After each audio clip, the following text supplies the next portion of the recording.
What's the Church of Scientology so afraid of? This is SpTV. Listen to me. Please listen.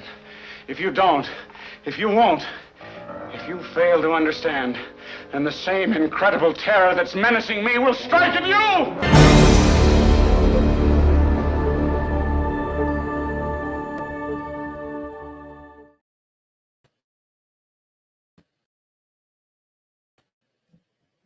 Hey guys, we're off to just a slightly rough start tonight because things have been really hectic.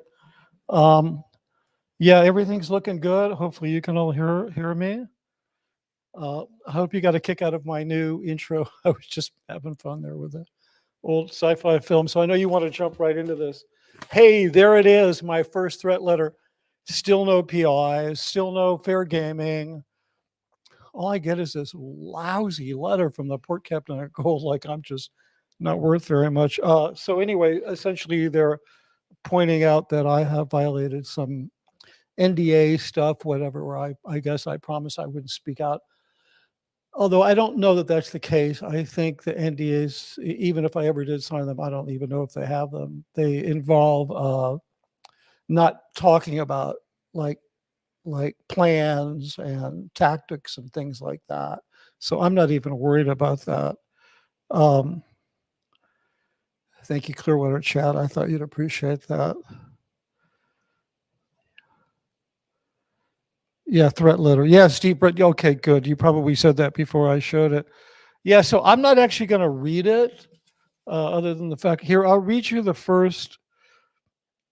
I'll read you the first two paragraphs. After that, I'm sure at some point I'll get into more of it, but I think some other things need to progress before that happens. And I received this yesterday morning via FedEx. It says, "Dear Mitch, you have violated both your contract and the multiple NDA agreements you signed with us. You have agreed to pay liquidated damages to Gold of $25,000 per violation of your contract and NDAs. I have calculated at least 30 violations to date. That's $750,000. I'm sorry, that's incredibly boring. So, you know, when I saw the letter from FedEx, I was like, this is nothing because it's FedEx. It's not like they're trying to serve me. It's just meant to try to scare the bejesus out of me, which of course is not going to happen. And even if they do have some legal recourse, I know that they're not going to take it because I would turn around and sue them and they would be open to deposition. In my case, it's a little more complicated than just me. So, you know, hear me out. So I know you all probably think that in my personal life, I've been pure as the driven snow. But in fact, I did get in trouble in Scientology for what they consider to be discreditable sexual activity. Nobody was abused. It was all in fun. And it was really the kind of thing that you could only get in trouble with in Scientology. So when I was, because of that, sent back to Gold to do a program, no Clearwater Chat. Dave did not write that. Dave is probably, Gold is probably scared shitless that Dave is going to find out about this because they probably don't want him to even know, because the way Dave looks at things is I'm their problem and it's their fault that I'm upset with them and I'm doing, you know, doing what I'm doing. So, but anyway, I was sent back to Gold from Scientology Media Productions to do, you know, an ethics program. You guys have probably heard all about these. And while I was there, it's a very long, complicated story. And at some point, I'll do some episodes on it. But I was essentially, literally, verbally bullied every day. I was freaked out. All of a sudden, I was making no money. I was traumatized. I wasn't sleeping. I couldn't drive. I couldn't get in my car and just drive away. And I had one particular person coming in my office every day, just like saying the most outrageous things and screaming. And it got to the point where I became very desperate and started having those thoughts, which you've heard so many of us talk about, you know, not being here anymore, if you know what I mean, in YouTube speak. And it got so serious that then I ended up turning to my abuser for help, which is not an uncommon thing for an abused person to then turn to their abuser for help. So essentially, what they're accusing me of is betraying their friendship because they helped me, but they'll never understand that the help that I was asking them for, that I was asking my abuser for help. It wasn't until after I left and I'd been gone for about a year and a half, I started writing a book, and then I started speaking with you all, that I really started to come out of that crazy kind of thing where you don't even recognize that the very people that are damaging you are the people that you're asking for help, or vice versa. The people that you're asking for help are the very people that are damaging you. And Scientology is very good at doing this. They're very good at instilling a sense of guilt and shame and inadequacy in people, and then pointing to that as the reason why they need their help, and then selling them a solution to that help. And then people feel better because the people that made them feel shameful no longer think they're shameful, and they don't recognize where it came from. It's why I think Scientology is the most effective confidence game in recent history. But let's say they do have some legal recourse and they can move forward with this, and they serve me with a lawsuit to pay this, whatever it is. I mean, the wording is kind of crazy because it says, I have calculated at least 30 violations to date. That's what do you call it? That's threat speak, right? Threat speak. Okay. Like, I've caught you doing this at least 20 times. Okay. That's threat speak. Legal speak is as follows. You have violated exactly 37. We have blah, blah, blah. And attached are the NDAs for your review. Now, I will be sending them a letter, which at some point I'll read to you guys, because it's an interesting letter. And in that letter, I've requested copies of the NDAs, and I've reminded them that they need to send them to me because I can subpoena them. But really, the crux of it, the reason that they won't go after me is that I will, and some people might think it's not wise for me to say this publicly, but I'm just going to say it because I don't really care. This person that bullied me and because of what happened to me subsequently, and I did end up damaging myself, and they took me to a doctor on the down low because they didn't want it reported, and which was illegal of them to do that. And I was so traumatized, I went along with it. And that person who bullied me into that state, that's actually against the law to do that to another person. In my case, because I'm older, I know you guys all think that I'm like 26, but I am old enough that it becomes felony elder abuse. So I would have no hesitation on filing criminal or civil charges against that person and naming Gold and the Church of Scientology in the charges. So I don't think they're going to do anything except threaten.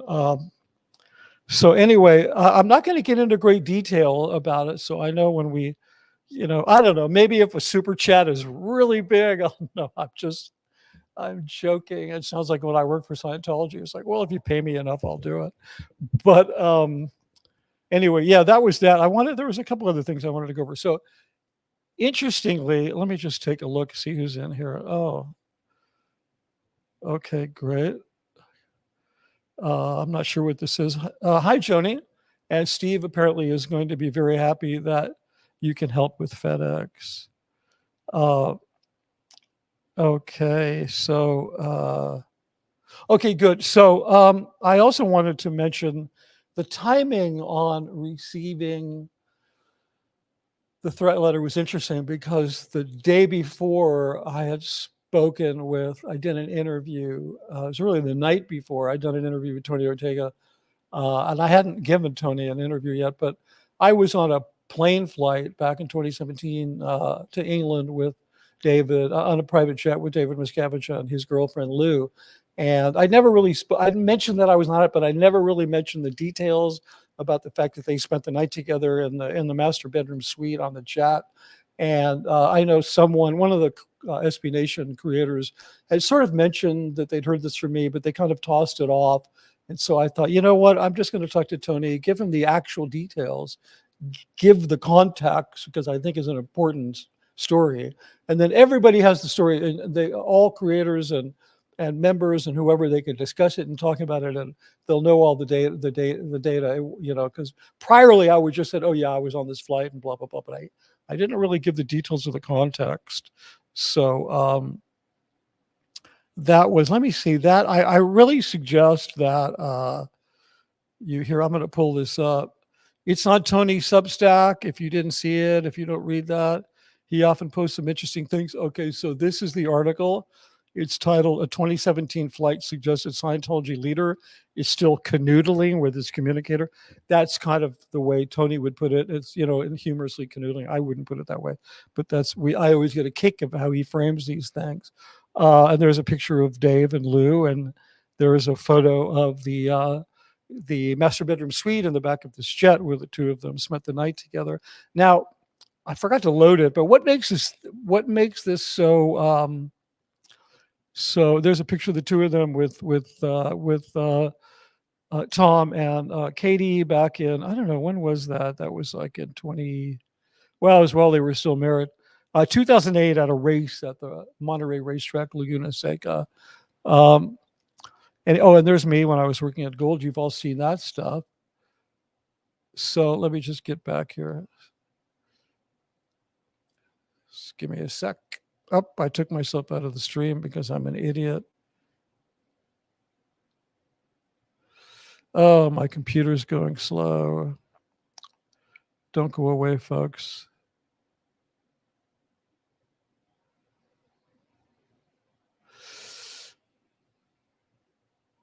Okay.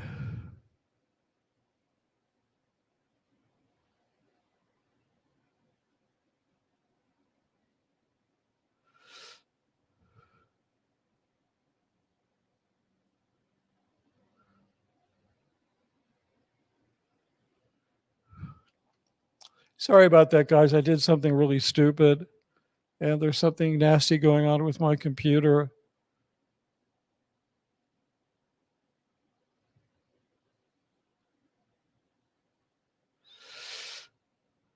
Oh my God, I'm such a fucking noob. Hey, guys.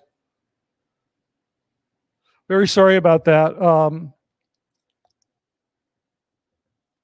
Just hold on. Still here. Hold on.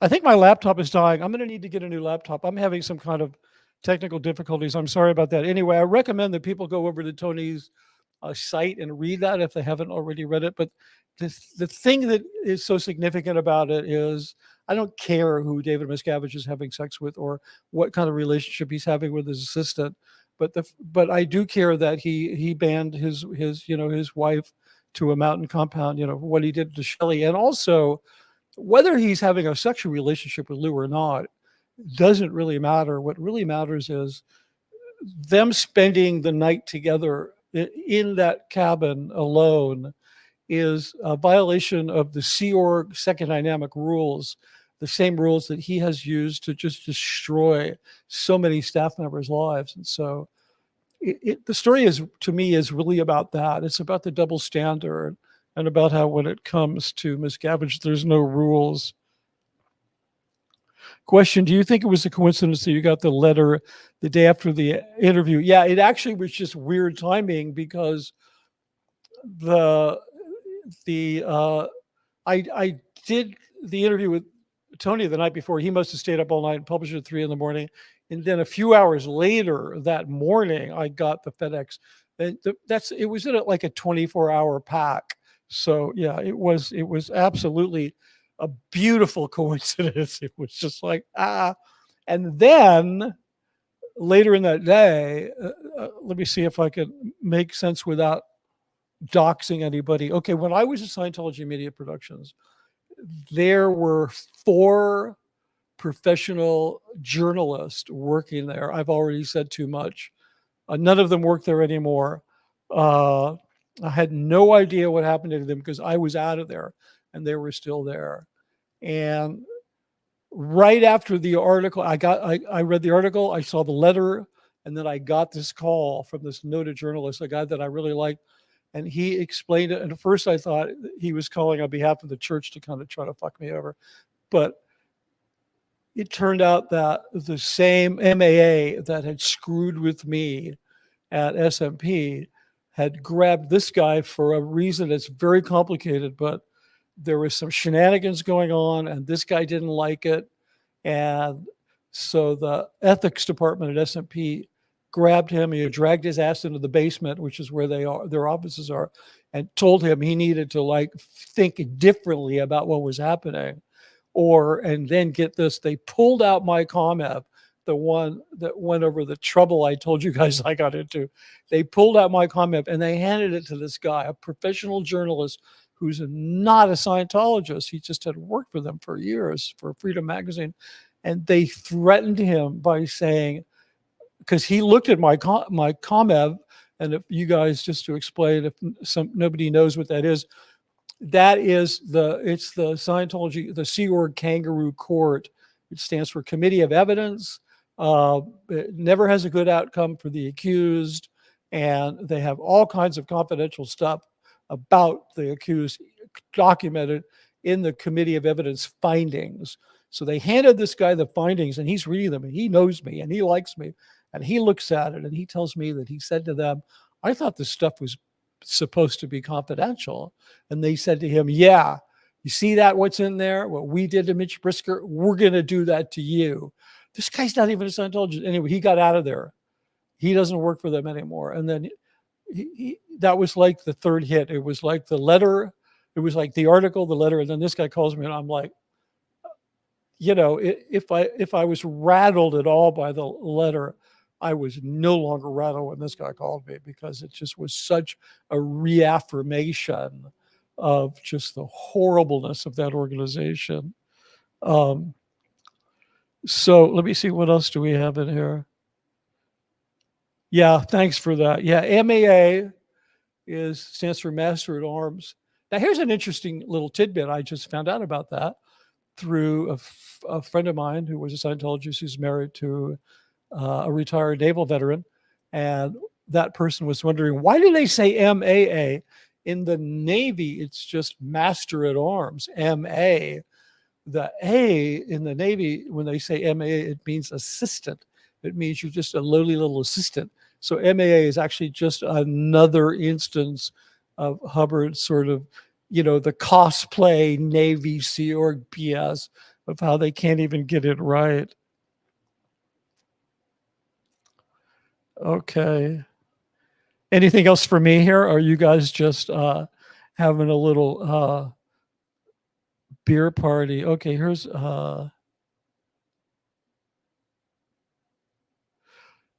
yeah, he wasn't, there was, you could read the article. It actually says who else was on the plane. There was a few of us, but yeah, it makes no sense, because that plane, let me see, I believe there was 3 of us in the forward cabin. If you want to see what it looks like, you can Google. I think it was pretty sure it was a Gulfstream G700. And there was enough room to probably really comfortably sleep 8 people in the forward cabin. And there were only 3 of us. So 4 of us. And so there was plenty of room for his assistant asleep. It's just such a bad look. I mean, what chairman of the board of what corporation flies on a private jet and then stays in the master bedroom suite with his assistant, who's not having a sexual relationship with the assistant? It's just not possible.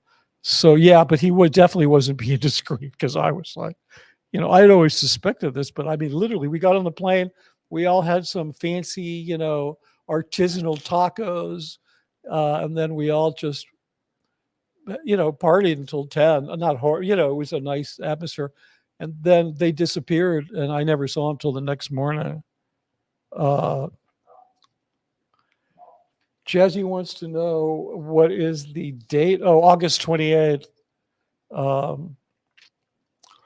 So yeah, that would have been, I mean, that's an interesting question, because when was I'm not going to pull up the article again, because you saw what happened when I did that.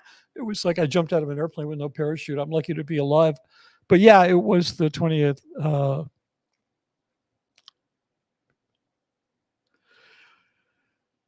Yeah, little baby poopy pants is buff, his butt hurt, TF says, but I don't know that he knows about this. I mean, I got to tell you that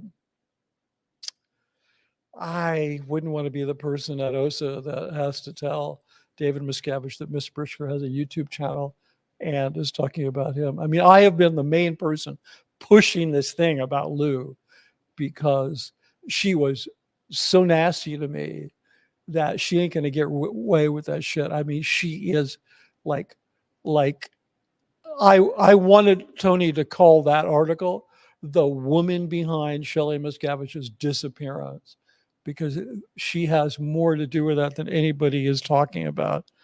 And I think it's because just the hashtag word Shelly is caught on, and Leah's done such a great job of pushing that. But it's a much more complicated story than that. As I talked to Tony in the article, it's a much more complex story.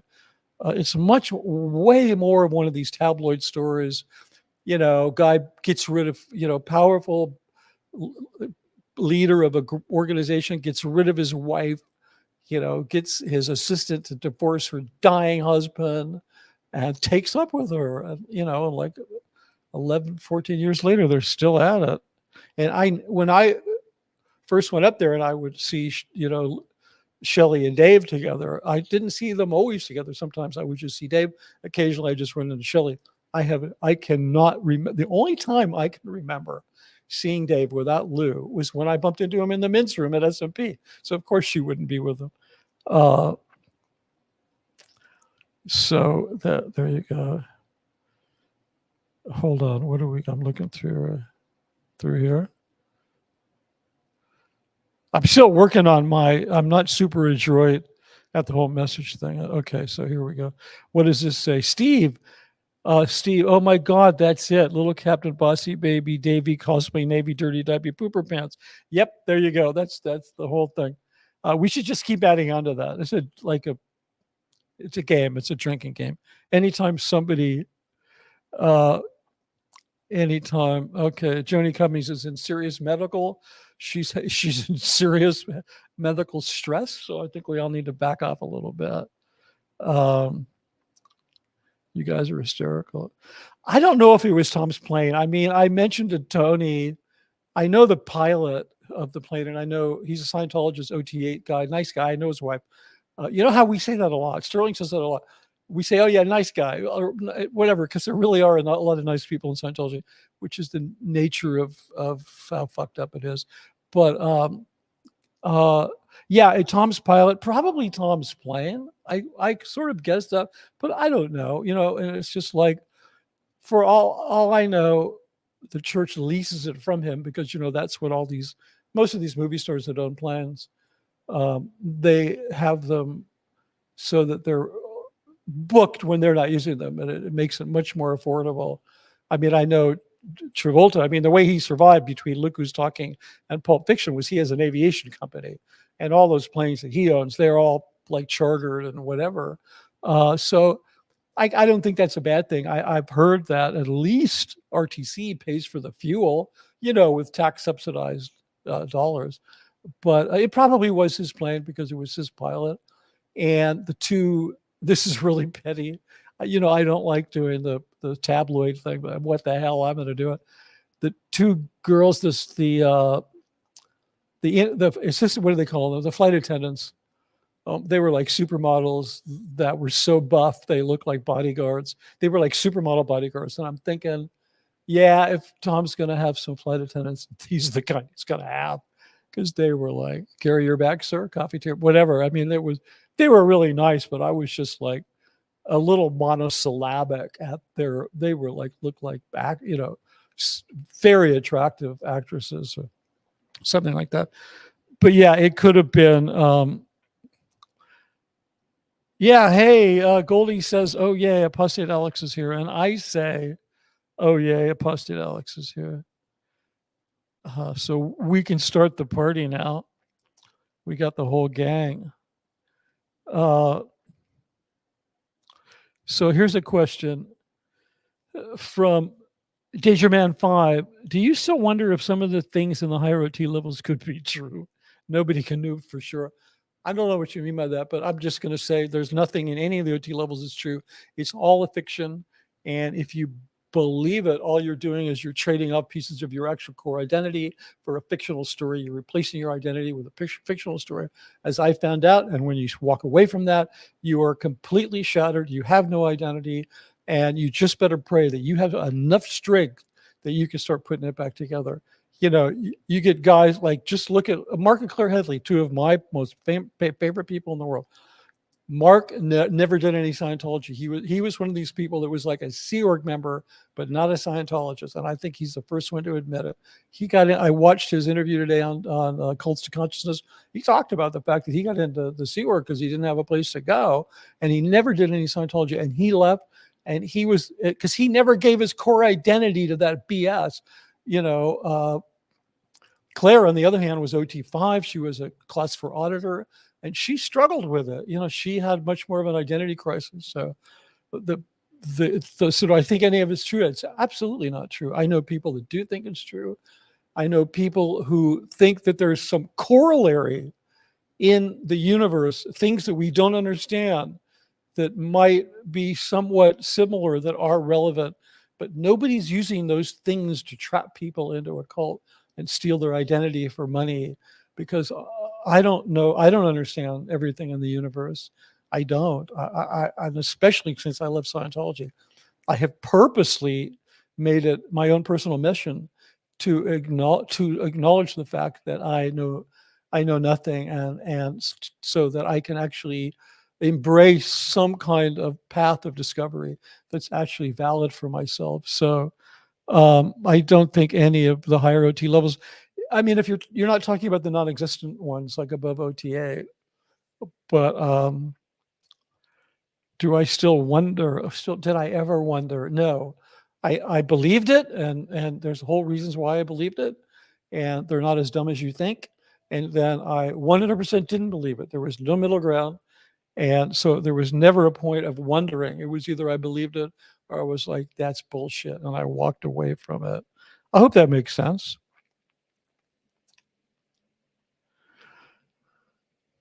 Okay, here we go. This is from Blow Drill. Did you ever see Lou carry around a small wooden staff? I'm trying to get the significance of that. You mean, did I ever see her carry Dave around? I mean, he's kind of a small, and sometimes he's very wooden.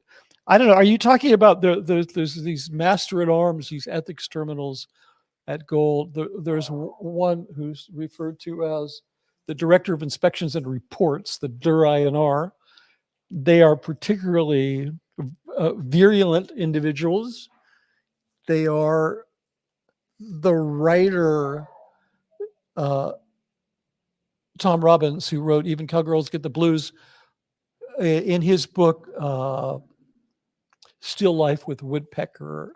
There's one line I remember. I'm going to paraphrase it because I don't remember it totally, but essentially what he was saying is that, you know, if you're interested in government, you go study government, you go to,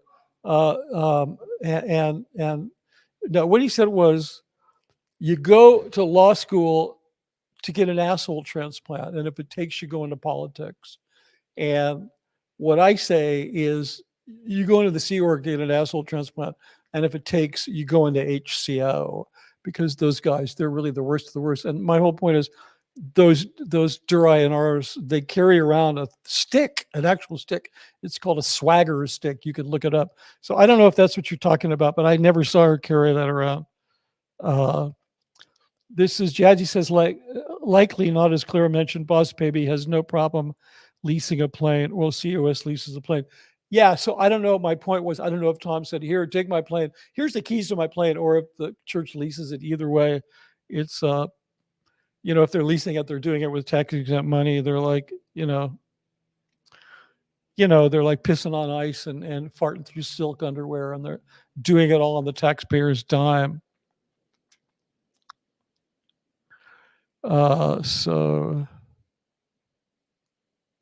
Okay, this says, hey, the truth hurts. This is from Leslie Bishop. Hey, the truth hurts. DM is going to have to get over it. Nothing he can do about it. Sucks to be him. Yeah, no shit. I realized something today. I was watching the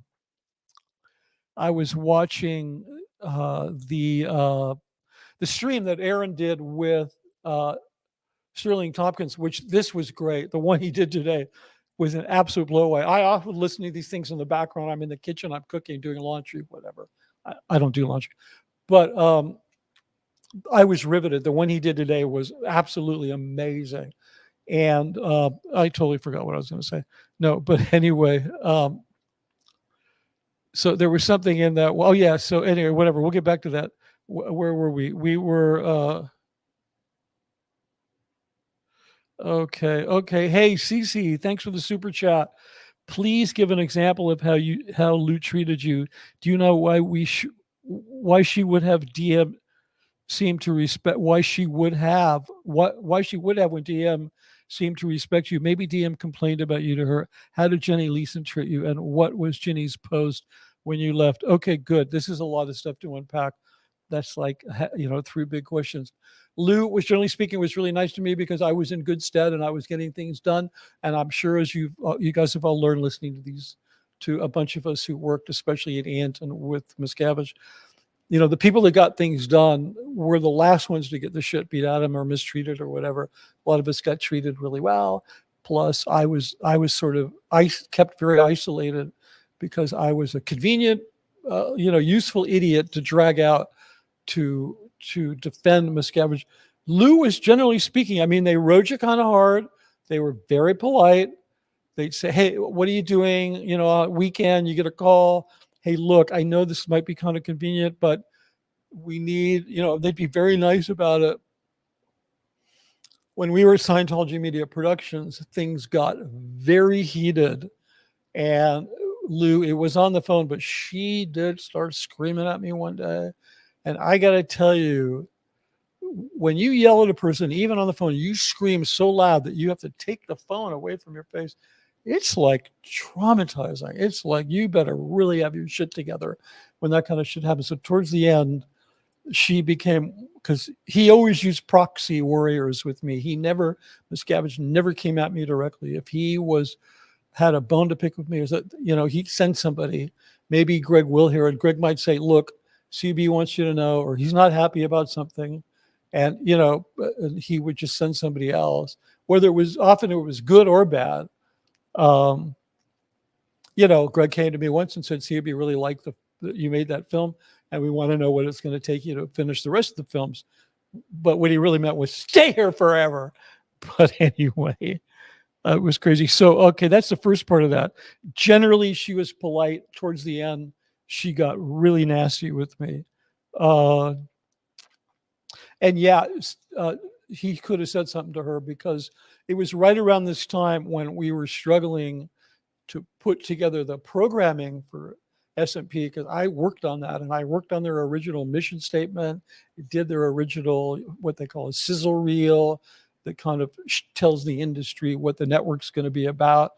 And right before they opened it, I was sent back to Gold. So I wasn't there. I was there at the opening, but I wasn't there. What I mean is right before the launch of the network, when it actually went live, I wasn't there. I was back at Gold making programming for the network. But yeah, things were really hot and heavy. Like I remember Miscavige blowing up one day, and there was maybe just me or a couple of us, and he was like really, really pissed about the delays in opening the studio. And he was like, I have donors that are counting on me to get this open. And I'm like, whoa. Inside, I'm thinking that's what this is about. You took a bunch of money from a bunch of rich people, and they're starting to say, so Dave, when are you going to open? And he's getting real nervous about that, because think about it. How could that even be the point? I know that that's really so inside baseball, and it's But I just have to tell you that that was something that had a huge influence on me. And then Jenny Linson, I've talked about her. I mean, I knew Jenny since she was a little girl because her mom, who's the one who used to be married to Art Linson and then got divorced and then joined the Sea Org, this beautiful, wealthy, socialite, talented woman. I could never understood why she joined the Sea Org. She's on staff at Flag. And so I I remember having Thanksgiving at their house, and Jenny's aunt was a good friend of mine who was a costumer before she married Mark Isham, the trumpet player, and used to work for me. She used to work for me, whatever. And she was a good friend. So Jenny was just this silly little girl. And then I never realized what a big role she was playing because I never had any run-in with her. I would see her, hey, hi, yeah, hey, hi, how's your mom? But I didn't realize that just out of my sight, she was just brutalizing and terrorizing people. I had one run-in with her when I was doing and I've spoken about this, when I was doing the Industry of Death Museum, and the whole thing was on my shoulders, and we had a little bit of time to do it, and I was really being pressured, and Jenny started coming to me every day and saying, now, COB's counting on you. You're it. And she kept saying this one phrase, you're it, every day, multiple times a day. You're it. He's counting on you. And I was in this room, the old makeup department at Gold, which was right next to the editing bay. And I was running back and forth from the editing bay. And I was designing this huge mural. It was like 3 by 8 feet about it. It was the history of psychiatry. It's still in the museum if you care to go in there, but see it. And I was on the floor on a piece of butcher paper, and I'm designing this thing. It was this idea that I had, like, if I could connect the entire history of psychiatry on one graph, it'll make everything really believable, because when people, they love graphics like that, dioramas, and they make them more real. So I'm on the ground, 3 a.m, and I'm drawing this thing, and I'm like, haven't slept in days. And Jenny comes in and she starts doing her routine. He's really counting on you and you're it, and blah, blah, blah. And so I kind of rose up really slowly, and I'm a pretty easygoing person. I just don't have the energy to get mad at people. It's never really worth it. And I rose up really slowly, and I got very close to her, and I said, not in a loud voice, I said, Jenny, I haven't slept for days. I'm so nauseous from the anxiety that I'm literally about to vomit. If you say to me, you're it, one more time, I'm going to shove your head through a wall. And she looked at me and she didn't react, and she walked out. And I didn't know that I had just told this legendary bulldog, hench woman that I was going to shove her head in the wall. I really didn't know, because I just knew her as Jenny Linson, who I knew was a little girl who was like in CMON. So the next day, Miscavige came by, and he came in to see me, and he was kind of chuckling. He has this way of chuckling. And he says, so I hear you had a run-in with Jenny. And I thought, oh, here goes. So I'm in trouble now. And I went, I always played it really honest. So I said, yeah, I did. I probably shouldn't have told her I was going to shove her head through a wall. And he looked at me and just smiled. And he said, I don't care if you do. And it wasn't even said as a joke. Like, he really meant it. So, and what was Jenny doing? Okay, so Jenny was, she was tied at the hip with Mark Yeager. And they were COB's, David Miscavige's kind of special henchman team. They were like a hit squad that he would sick on different projects. I used to refer to them, this is kind of terrible, but I'm going to say it. I'm a better person now. I used to refer to them as Zip and Pip. Now, if you don't know who Zip and Pip are, Todd Browning, who was a director who made the original Dracula film, he did a very cult classic film called The Freaks. And in The Freaks, it actually used real genetic freaks along with the actors. It was about a carnival. It was an incredible film. I recommend it highly. But there were these two, they're called pinheads. They called them pinheads, twins. And their names, somebody's talking to me, I'm sorry. Their names are Zip and Pip. And so I used to refer to Jenny and Mark as Zip and Pip. And I mean, not to their faces, but to myself and everybody else. And that's what I would always see them together. The last time I saw them, I would always see them together, and they were always like working, you know, harassing somebody or getting some project going or something like that. I didn't even know what the post was, or even if it was a post, but they were operatives that worked as a team, and both answered directly to Miscavige. So, yeah, of course, Rev Girl, she says she saw the Freaks, that everyone should review it. Yeah, that's a fact, because it's actually kind of an important film, and Todd Browning, you know, he was a very innovative filmmaker. He did the original Dracula, the Bela Lugosi one, right? And The Freaks was a very experimental, ahead of its time film. This says, this is from To Fish Swim. Did you ever work with Devin Gummersall, a young Scientology actor known for My So-Called Life?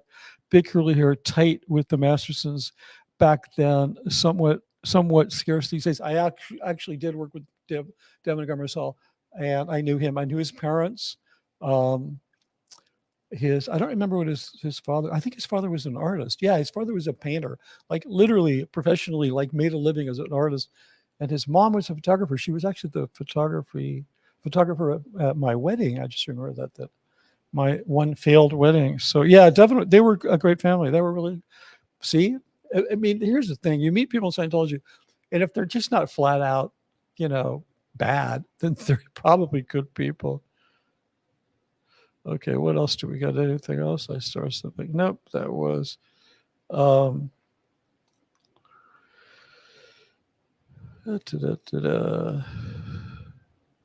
Okay, here we go. So I hope I answered your question there. But yeah, I'd forgotten about Devin until you remembered that. I mean, until you said that. You triggered it in my mind.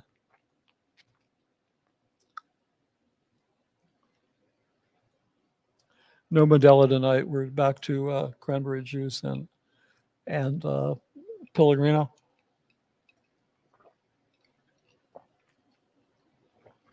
One thing I was kind of on my mind today. I remember earlier I mentioned the stream that Aaron did with Sterling Tompkins, which it was amazing. If you guys haven't seen it, that was such a good episode. That was like a real standout episode. Like I literally could not take my eyes off of it. You know, I know Sterling really well, and I had just done an episode with him the other day. We mostly just talked about being on the set and, you know, Cine and all that kind of stuff. But then Aaron said something today, which is something, it's a very important thing that he said. It's about how much, you know, let me just back up. Mike Rinder has said any number of times that the one thing that is, he didn't say it like this, the one thing that is like garlic to a vampire to cults is information. And because of the explosion, the explosive nature of the unbridled nature of the internet, there's so much information. And Aaron was talking about, you know, the more channels that come on, and the more he was talking about, like some of Sterling's family, like his stepmother, Biddy Miscavige, and, you know, some of these other really high level people that aren't in anymore, and how they all had channels and started to speak out, that it helps people leave. And I put a chat in that I said that I disagreed. I don't disagree with Aaron at all. I just disagreed with that point. And I wanted to bring this up because I said it, I put it in chat, so I couldn't really talk about it. But the thing is that who is really helped by all of the channels, who is mostly helped, is the people who will now never get into Scientology because of the information. Because when you're in, you are in such a reality distortion field that it does not matter what you hear unless you've already been abused. And that's the key word, you've been abused. That information is not going to dissuade you. These people, because I was one of them, they're like QAnon. They believe that there's a race of lizard people that are eating babies and blah, blah, blah. And, you know, Trump's arrested in Atlanta is just a plot by a bunch of lizard people to take him down. They're not going to believe it. You could show them a video of Miscavige doing something illegal with a child, and they would go, no, that's just the SPs, that's just a plot. But once they've experienced enough trauma, anxiety, and abuse, it could be physical, emotional, it could come from within or without. It could be directly aimed at them or at a loved one or a family member. It could be in the form of the extreme level of interaction that the church that they absolutely force upon you. It could be on the fact that they made you do whatever it is. The information only helps those people leave if they've been traumatized. When Debbie Cook did her famous letter, which apparently I've heard led to maybe one of the biggest mass exoduses in the history of Scientology. I only know one person. I know many people left because of that, but I actually only know one of them, and I'm not saying that to challenge the information, but I only know one person who left because of that letter, and they were at a tipping point because they had themselves been personally so traumatized that letter pushed them over the edge. So I think it's really important to understand that Scientology, it will accelerate the degree to which it abuses people, and then that combined with the information is what gets them out. Because I think mostly what the information does, as I said, is it prevents new people from getting in, and that's an important thing. Wait, I got some questions here. Hold on. This is from Evelyn Lee Barney. Mitch was listening from the other room. Are you talking freaks as in gooba, gooba, gooba, gooba, one of us? That might be a line from the movie. I mean, it's okay, forgive me if I accidentally here, let me just see if I can. Nah, I can't do it. Just Google freaks. You know, obviously because of the political era that we live in, and the fact that we are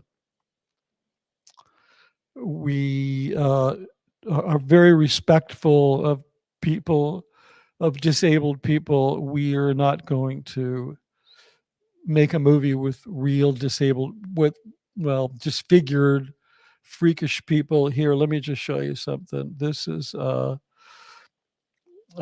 forgive, just hang in if I accidentally bump myself out here again, because remember, I'm the clueless boomer. Hold on.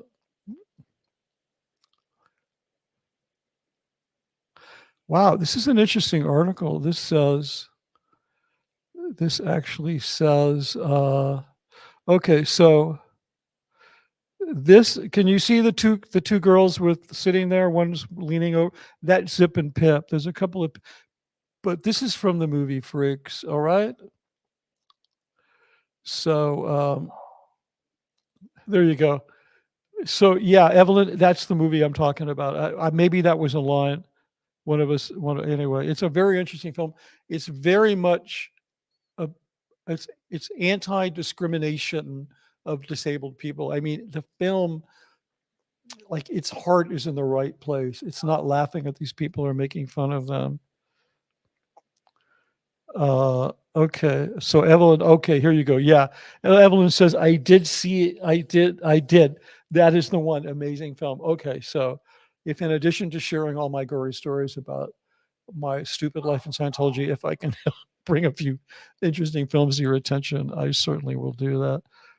That would be my pleasure.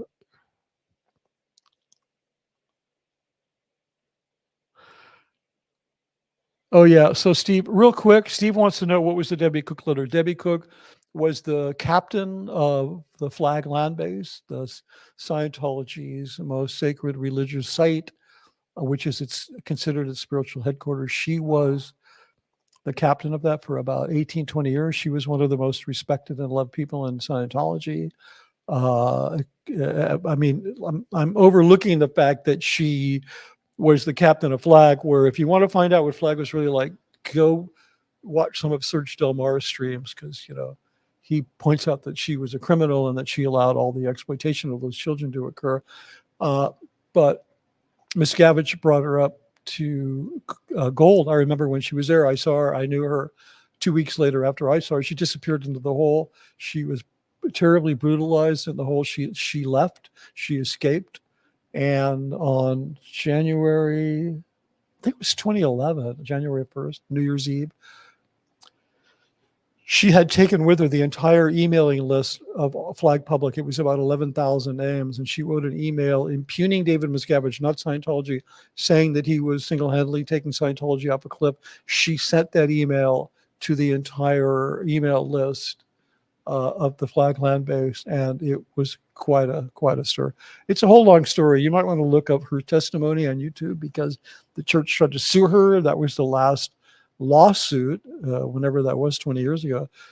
It was the last time they tried to sue somebody, because her testimony was so damning that Scientology settled with her.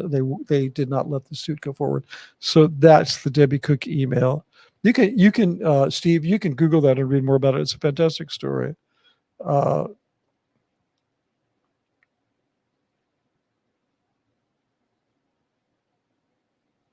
Roxy says, and she's backing me up here, she says, "You're right. Had I not experienced enough crap, I wouldn't have believed what I was reading when I was finally shown some internet facts." Yeah, again, these are like QAnon people. I mean, except most of them are smarter than that. They're just not going to believe it. I mean, even if you show them the evidence, they're incapable of believing it. But once they're abused, then they're like, "Oh, of course it must be true."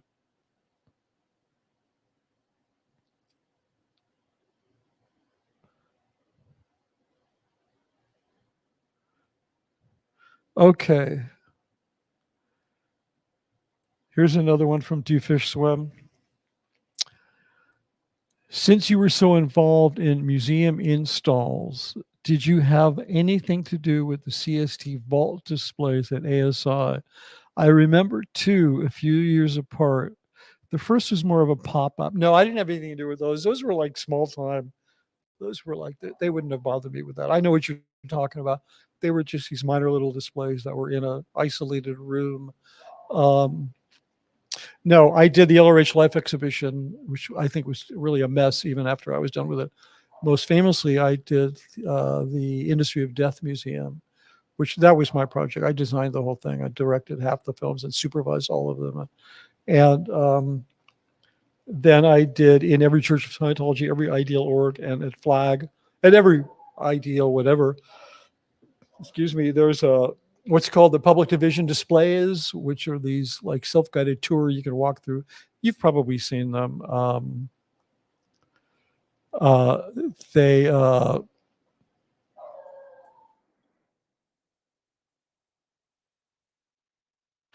They are ubiquitous within churches of Scientology, and that was a pretty crazy project.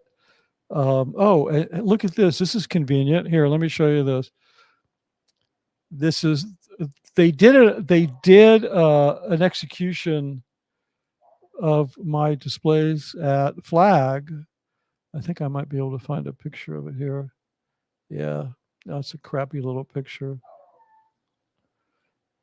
Just hang on. I don't know what this is. Okay, no, that's a shitty picture. I'm not going to show you that. That's like junk. Yeah, okay, this is pretty good. Okay, so this is one of them. Hold on one second. This is what I'm talking about. So when they were developing the idea orgs, I was the person in charge of designing this self-guided tour. This is the one at Celebrity Center. So it's much bigger than this. There's about 20 or so big plasma screens and a bunch of just like plasma, flat screens. And no, that's like a film room. I designed the system for that. Sorry, that was an auditorium. And I had nothing to do with that. Anyway, enough PR for them. So yeah, I did all those. So no, I had nothing to do with the one at ASI. That's what I did on the other ones. I think we got something else here from.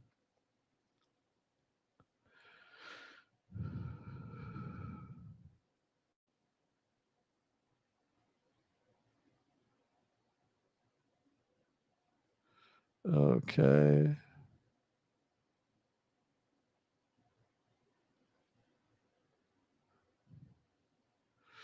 Yeah, Leslie Bishop says, I've seen Debbie Cook's testimony, eye opener. It's actually on YouTube. You guys should look at it if you really want to get a load of some important Scientology history.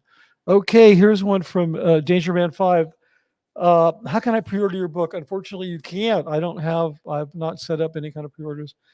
I don't even know how to do that, but I do. I'm almost done with it. I'm trying to give myself like 2-3 weeks before I turn the final files over to the book designer.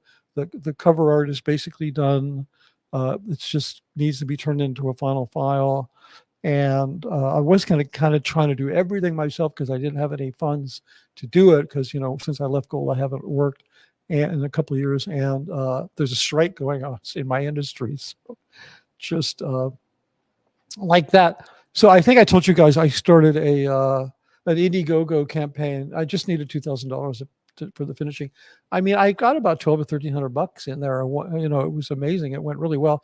The link, if you're not aware of it, I put the link on my channel on the About page. So if you want to go and throw a little money at it, it'll come out sooner. So Dangerman 5, I'm going to look into how to do some pre-orders because that's a good. I don't know. I'm not quite sure how you did it. I mean, I'll give you my yeah, just send me some money, man. It's pre-ordered. No, yeah, I'll give you my PayPal. You just send me some dough and your address. And I actually would do that because anybody that donates more than the price of the book is absolutely going to get a free copy, especially the person that donated $1,000. That was really nice. Okay, this is from Shoni Cummings. Question, Mitch, how does it feel to have people come to your channel and chat with you and each other? It's awesome. It's awesome. I mean, I've never met any of you guys in person. Some of you I've seen because we've streamed together. So I know you virtually. Here's the deal. My virtual friends, and count yourselves among them, are more friendly friends, true friends, than any of the friends I had in Scientology. That's how fucked up Scientology is. You're better off with virtual friends because I have a higher expectation that I could confide in any one of you and have that confidence kept than I did of any friend I had in Scientology. So it feels awesome, and thank you. It really sets a fire underneath one, as it just ignites your passion for supporting other individuals and communities and really like listening to what people have to say. So Steve, hold on. Steve Britton wants to know, how about ordering signed books? I don't know that anything's going to, I mean, I'll look into it. I don't have a store, so I don't really have any way to do that right now. I just mainly trying to get it done. And I went on YouTube originally to just promote it because it was coming up and I wanted people to be anticipating it. And then YouTube just said, it became such a distraction that it's really delayed the book coming out because I've just, I don't want to say, I'm having fun. Yeah, it's fun, but it just felt like such a needed, important thing that I was easily distracted into it. But I absolutely will do some signed books. And I will look into about how to order them. And it's going to go like this. Okay, there's going to be a paperback and an ebook. And I'm immediately going to produce an audiobook as fast as I can. And then there'll be a hard book. And I think that's how people pretty much generally do it. Yeah, so from Laura's mom, big hi to Osa. Especially to Corinne and Linda, my dear friends. And to Rachel, my sec checker. Oh, I'm surprised that Goldie isn't muttering. Yeah, let's just give her a little break, okay? Oh, this is so sweet. Mitch, it's okay to ask for help from your fellow SPs. Thank you. Yeah, I did. I asked for help on Indiegogo, and overnight I got over $1,200, and I only needed $2,000 to finish the book. So I'm pretty happy about that. But I appreciate you reiterating, and please know that your super chats, anything that you do to support this station, this channel, everything goes to make sure that I can keep the lights on, that I can, my laptop's starting to die, so I got to handle that so that I can keep doing this, because it's really become a passion project for me. And, I spent a lifetime developing skills and tools that I now want to use for an entirely different context. And Goldie, who is here, yes, you can buy me a coffee. Some people have done that, and that's greatly appreciated. And here's one. We got 8 points of out R factor. Mitch, you were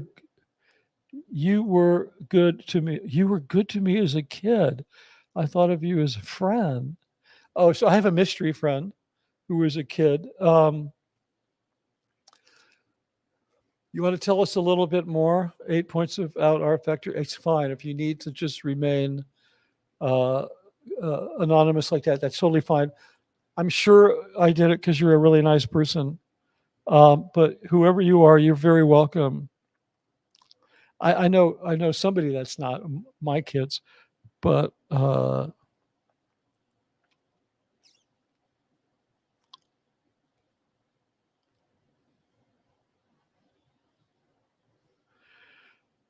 okay. A glass of wine for Goldie. There is Goldie. Yep. Okay, when did I leave the cult? Lady BB. Hello, Lady BB. Nice to see you tonight. Thanks for being here. I left the cult. When did I leave the cult? Well, let's.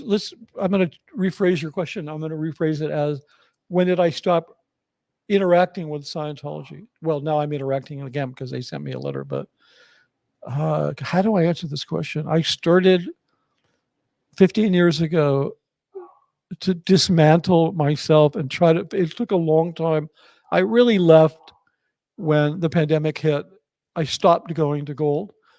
I did some work for them into 2020. No, throughout the rest of the pandemic. I did some work for them in lessening, but I was no longer in. I was out, but I'm like, yeah, I'll take the money. I know how to do the work. So because I wouldn't bubble with them during the pandemic and stay at Gold, I refused to do that. That was the choice I was giving, was, if you want to keep working for us, you got to live up here. So I stayed in LA, and they were like, shit, what are we going to do? So they threw some writing projects at me because they always had trouble getting stuff written. And I just wrote hundreds of scripts for them and taught their people how to write. And I came up with all kinds of interesting artistic devices to kind of accomplish the writing jobs for Gold. So I did a bunch of that. And then by October 2021, I had the last three little, it was like Neo, ripping those things off of him in the Matrix. And I think I ripped the last one off around fall of 2021. And then I called Jeff Hawkins, and then I called Mike Rinder. And because it hit me that I liked those people and that they were friends and we had done good things together in the trenches. So this is great. Steve Britton's going to get me to sign his audiobook. That's awesome. So did I answer your question about when I left the cult? Let's just say fall 2021. Let's just call it that, just to make it easy. Okay, here we go. It says, did you design the cover of your book, or did Jeff Hawkins do it like he did for others? No, well, that basic design, the one that I'm talking about, right? That basic design, I designed that, the one with the text. It's just a simple white cover. It has some big blocky text, and it has a director's finder, the actual model of director's finder that I used at Gold. I don't have that director's finder anymore because one of the Gold staff members very carelessly brought it to a location without asking me if I even wanted it brought there, and didn't look after it, and it was stolen.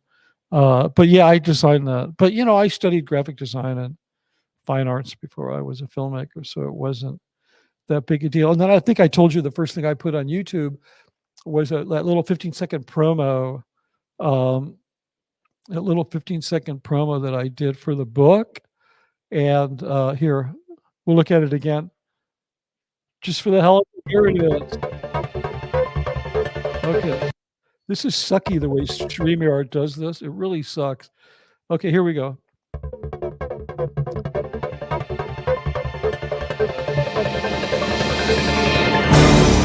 So yeah, that's the book cover. It's too fucking loud. I hate the way they do that. So yeah, I sent that to Jeff Hawkins, and he's kind of cleaned it up for me, and he's designing the back cover and the spine from that. But I basically did the design. I didn't want anything real fancy. I wanted basically like something that would be a really bold thumbnail on Amazon, because that's what everybody's going to see. They're going to see it this big on the page. So I wanted something that was just like honking big, you know. So I put a honking big lens on. It's not a lens; it's a director's finder. But you already knew that. Okay, so Goldie is overstating the obvious that Joni is too much. We already knew that, but hey, no reason not to say it. Okay, so got a couple other super chats. Let's do these. Okay, Joni, thank you so much. Mitch, this is because you're awesome and for a new laptop, and you're a friend. Thank you very much. I can't consider any higher compliment than for somebody to say you're a friend. So that's so awesome. And thank you, Stephen. The indefatigable Stephen Britton gave me $5 Canadian plus approximately 30% for your YouTube take. I realize that it's about 50 cents, but there you go. Thanks, Steve. You're the man. Okay. That's awesome. Thank you, guys. Yeah, my laptop is really about to puke its fucking guts up. I mean, I have a iMac that's pretty decent that I could stream from.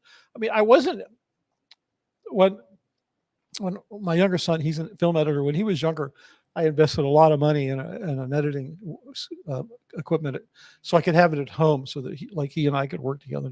And then I was also doing all these anonymous videos, which I did for the, to push back at Anonymous, which I was doing on my own. So, but I really didn't pay any attention to. I didn't need equipment. I was surrounded by amazing equipment. I didn't care. All I needed was a really good cell phone. So, I still have some equipment left over, like the camera that I'm streaming with and the old laptop that I'm streaming with. I mean, the camera looks pretty good. It's like a 10-year-old D800, and it's super awesome.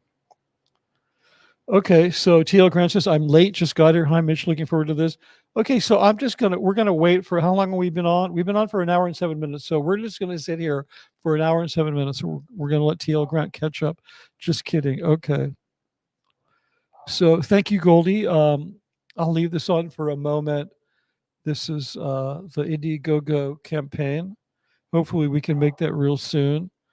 And I can turn the book over to the book designer, who will do the final formatting and file and make everything cool so we can get it uploaded to YouTube. Speaking of books, I don't have it here. I left it in the other room. I am reading Liz Gale's book, and I've spoken to Liz, and I'm going to do a book review, and I'm an interviewer about the book.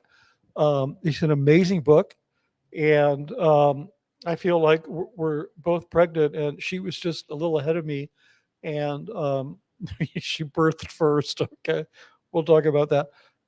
Their book is amazing.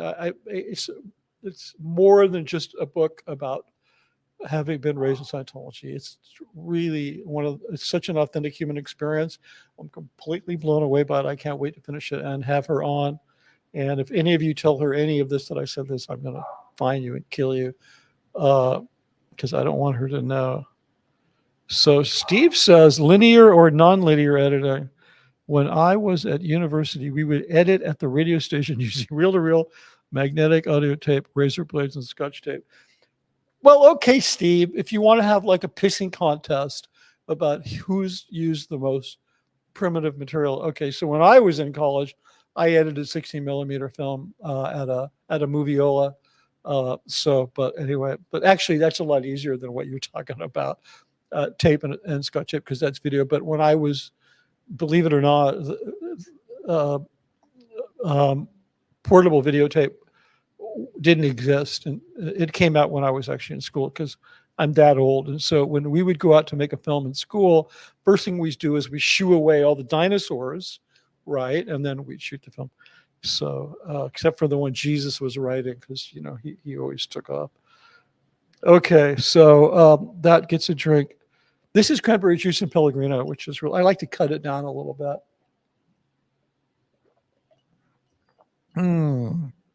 Yum. Yeah, okay, let's put this up. Here's Liz Gale's book. I'm also glad on the timing. I was trying to get my book out right about now, and I don't want it.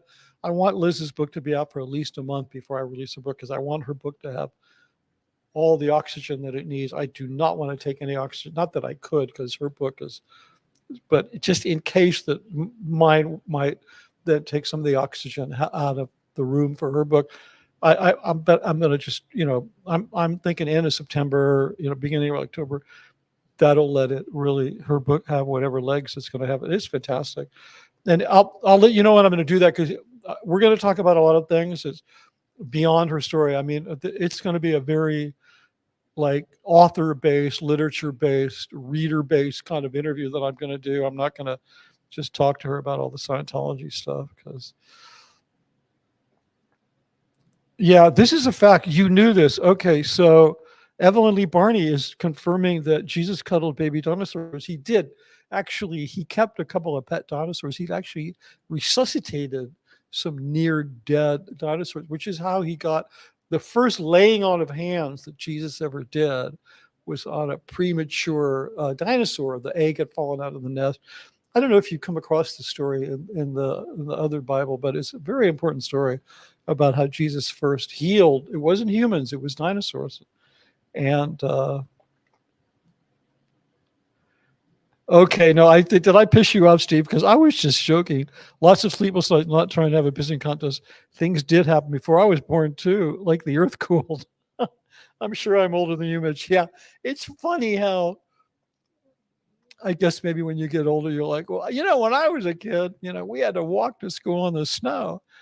But yeah, it was crazy, wasn't it, Steve? That like, here's the amazing thing, because like guys like you and I, and yeah, you're probably older than me, but we went through so many evolutions of technology that like we've accumulated all this wisdom. Like it's we may not have the intuitive grasp that kids who were born into the internet age had, but boy, we really know what's under the hood with all this shit, because we were around when it was developed. Steve says, I think Joni says to Steve, I think we're older than Mitch. Yeah, it could be. It could be. I looked at my, oh yeah, Rev Girl. Okay, you win. We learned that in kindergarten. Okay. We're done. We're done with that. Jacqueline Leach says, love it. Oh, good. Thanks for the confirmation. I can't tell with you, Steve, because your humor is so dry. Okay, so yeah, and speaking of, yeah, okay, so Apostate Alex is like, he's the baby among us, right? He's like the little kid. Okay, this is at you, Alex. I'm going to read it. When you buy a cup of coffee, I am asking because I just did not, Mitch, and it went back to buy a cup after I put in my, oh, I'm not sure. I think that the spelling's a little off, but anyway, something happened with the syntax. When you buy a cup of coffee, I'm asking because I just did, not Mitch, and it went back to buy a cup after I put in my credit card. Oh, anyway, Alex is really good at that. Just help her out, Alex, because I know you helped me get set up with it, which thank you very much for that. Okay.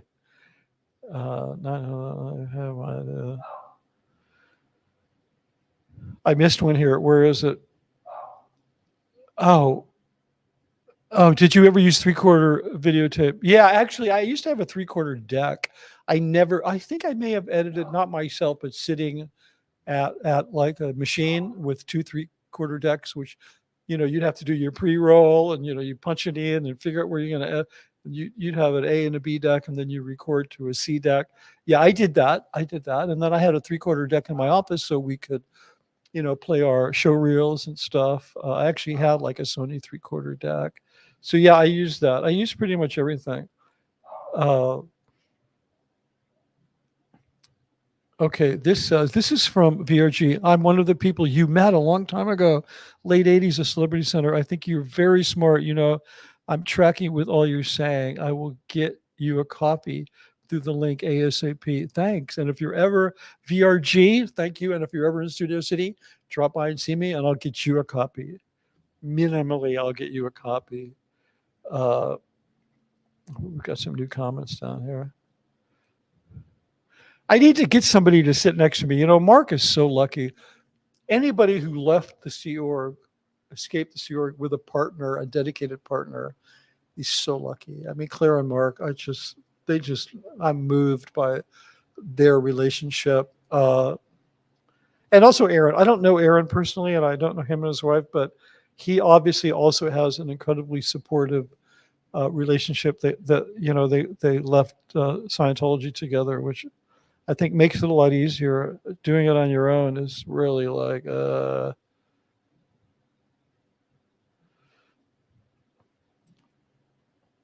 yeah, I love hearing more and more people. This is from Good Golly Miss M.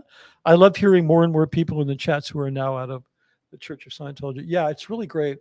Yeah, and I think it's more and more people are being willing to admit it, but it's wow, it's healing.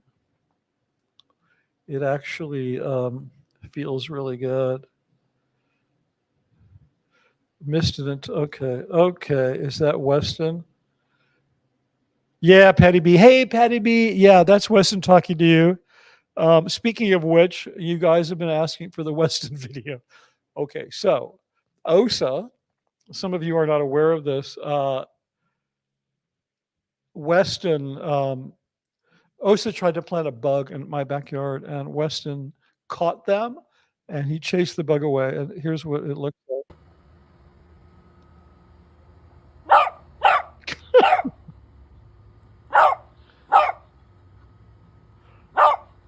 Yeah, I'm going to make you watch this whole thing.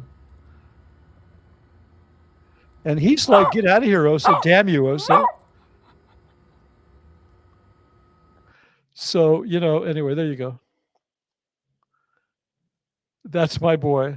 I can try and check to see if it went through. Hold on a second. Let me just check. See, usually I'll get a, oh yeah, it says 8 points, bought 3 coffees. Yeah, is that who you were? No, Lady B. Let me check if I got an email from you. That was 8 points, but 3 copies. Thank you very much. Wow, I got 2 more contributions from the Indiegogo campaign, which is fantastic. Let me see. I didn't get an email. I got one from 8 points. No, I didn't. Damn.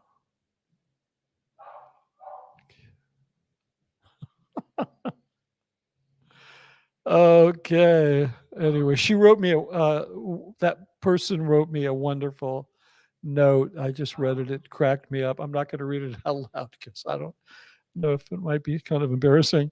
So I don't think I got it. Lady B, I didn't get the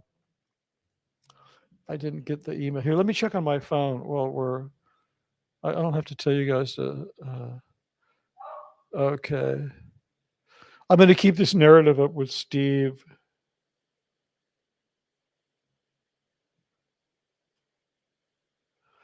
Regarding editing. Yep, I've edited one of those too. I worked at a local TV station in high school. That's awesome that you had that experience, Steve. That's a really great experience.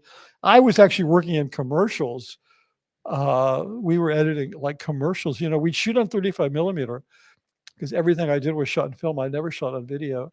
And then we transfer the motion picture, the negative, we transfer high quality transfer to video, and then we'd make a copy onto 3/4.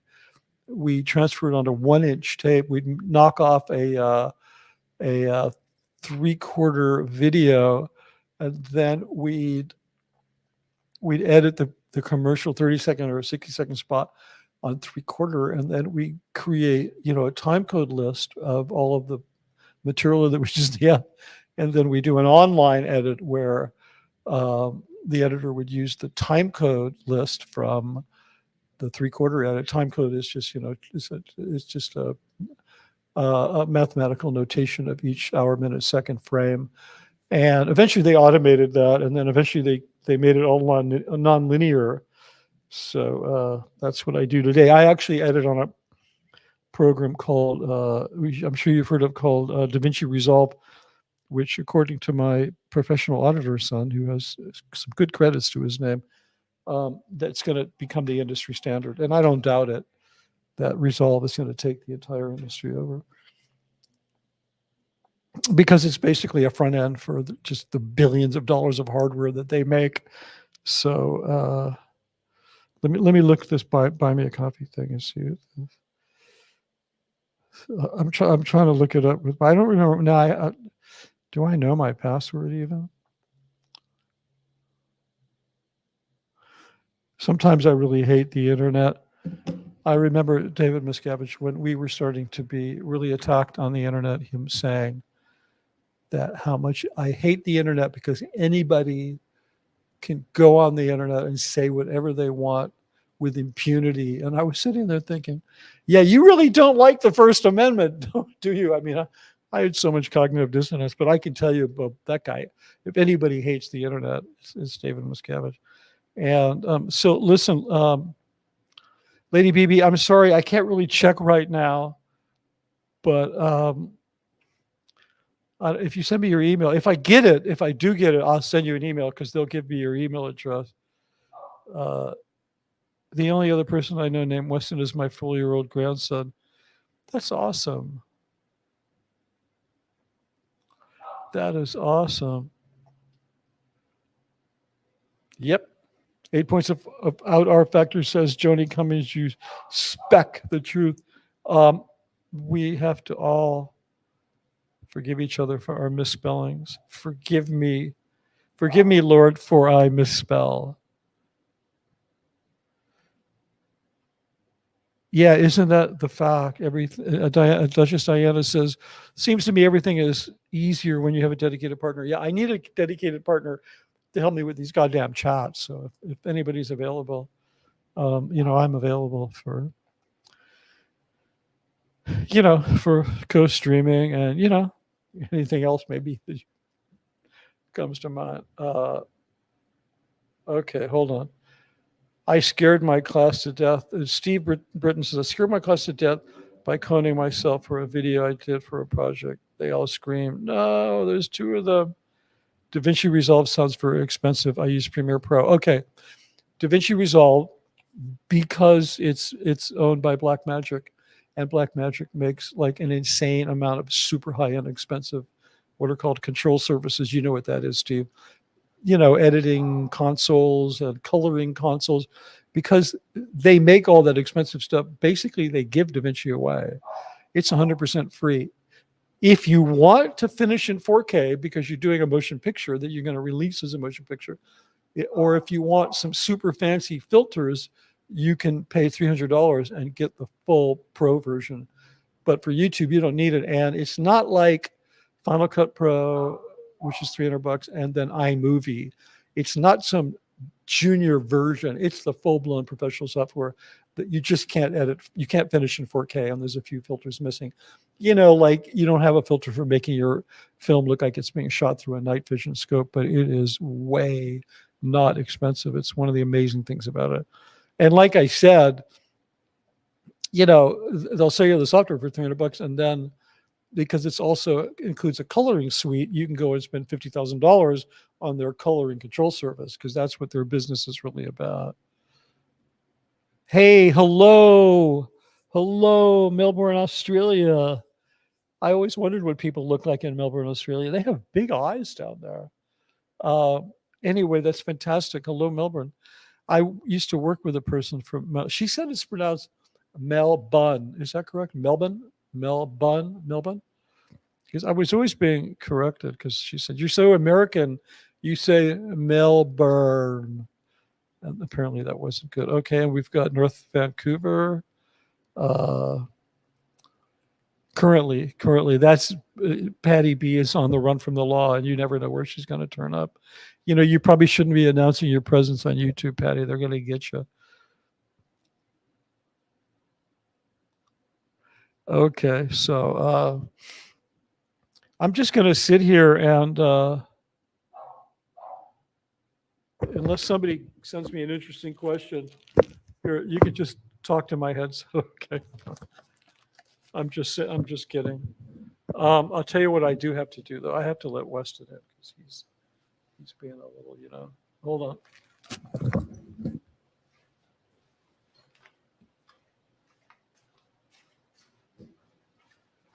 Come on in, bud. Yeah, there you go.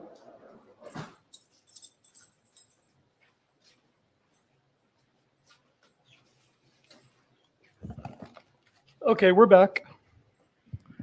Anything interesting happen? Yeah, okay, that worked. Jacqueline Leach coughed up $6.99 because I threatened you guys. No, thank you, Jacqueline.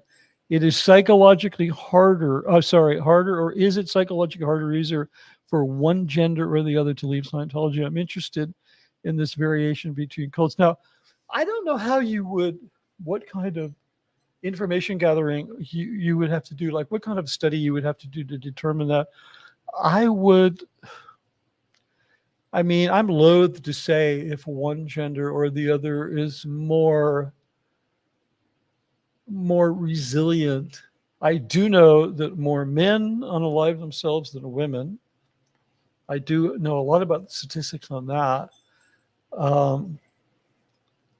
I'm trying to think if there's any kind of anecdotal, I don't know. What do you guys think? Does anybody, because it's not just Scientology. I mean, it's any occult or abusive relationship. I think, I don't know. I think it might be as simple.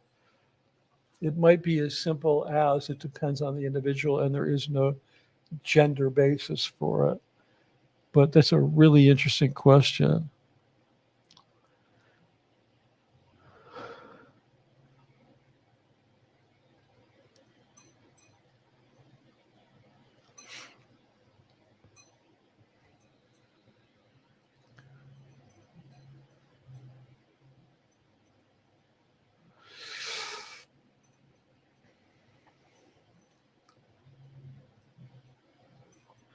I don't know that I totally understand this. Whoops, sorry, that was not it. This one.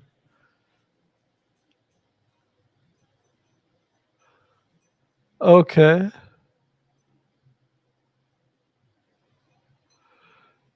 Yeah, it's actually, yeah, this is true. Duchess Diana says, God, it is too sad that anyone would feel the need to unalive themselves to the imprisonment of the mind. It's usually a function of the compounding of a traumatic situation that it's nobody wants to die. They just can no longer tolerate their life the way it is. So I don't know that this is a totally appropriate subject for YouTube, but it's I appreciate the comment, Duchess. Now this is okay. Here's so Joni Cummings said, whoops, sorry. I always my aim is really bad. I shoot for what text and I hit the wrong one. Okay, so Joni Cummings says, Mitch, as a gray Mormon LDS, I found it harder for females to leave.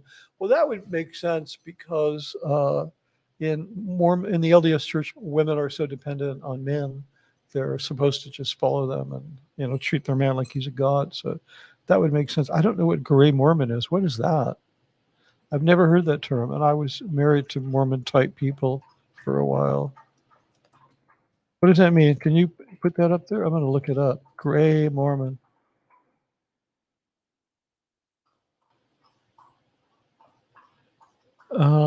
It says Darius Gray was an African-American Mormon. Is that what that means? You were a Mormon under, whoops, I screwed it up again. God damn it. Okay. Yeah, I don't know exactly what that means.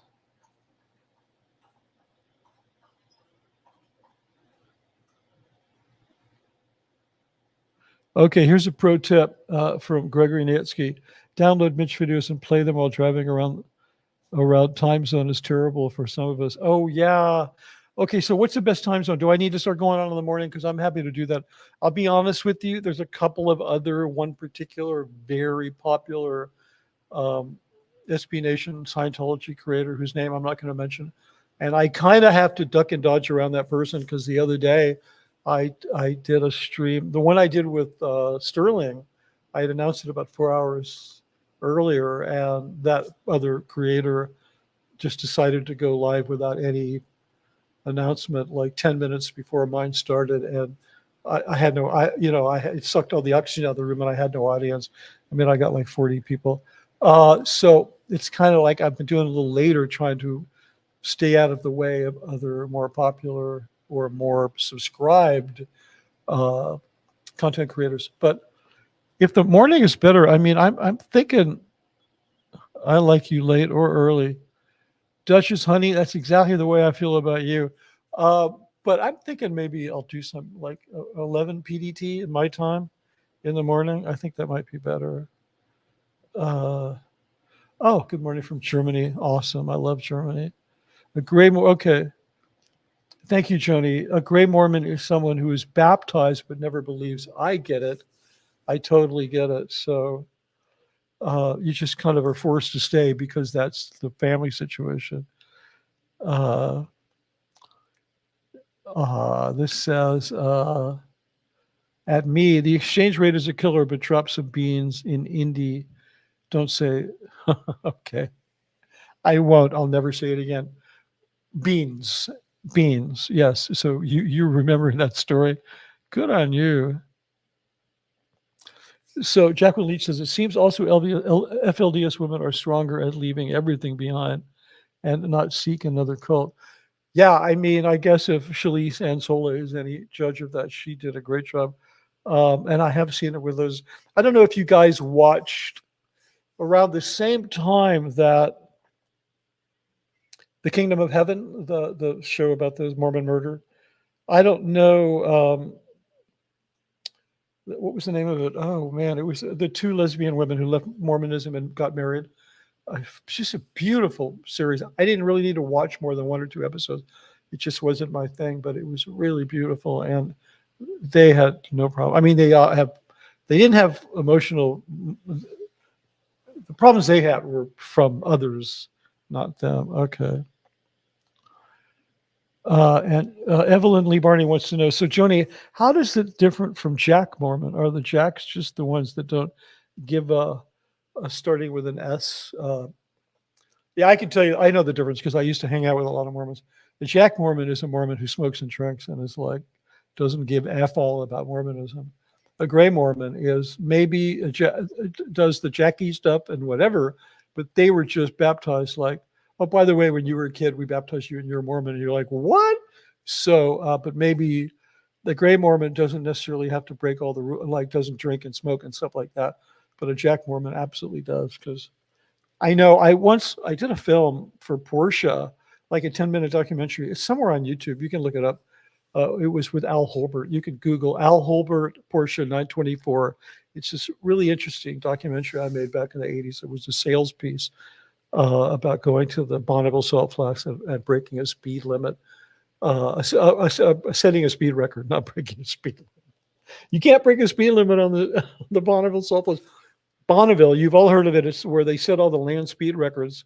It's 2 hours from Salt Lake City. It's just in the over the Nevada border. So, and I was there for about 10 days. So I was there for 2 weekends, over 2 weekends. The place, it goes 100% blonde. If on the weekends, all of the casinos in Wendover, Nevada is the name of the town. They all fill up with Jack Mormons. It's just like the funniest thing you've ever seen. And they all they take buses of them, and they go to Wendover, Nevada, and they drink and smoke and gamble, and then they go home on Sunday night and they're good Mormons again. And that was always my understanding what Jack Mormons were. Fun fact, Wendover, Nevada was also where the Enola Gay took off when it went to bomb Hiroshima in World War II. Okay, here's one. They say Mormons tend to be more friendly than Scientologists. I think Yeah, more honestly friendly. I mean, Scientologists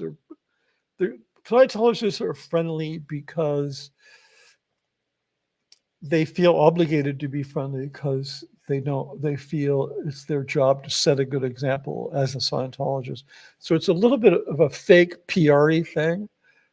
And then to me, Mormons, they're just genuinely cheerful. It's just the way they are. Even though with all the evil stuff you hear, and they've done some nasty stuff. But I'll tell you a really funny anecdote about, there's a lot of ex-Mormons in Scientology. Heber Jensch, the former president of the church, was from a polygamous Mormon family. And there's a thing called the OC8 test. It's the personality test. You can go online, you can take this. It's a fake science test that Hubbard made up or stole from somewhere. It stands for Oxford Capacity Analysis.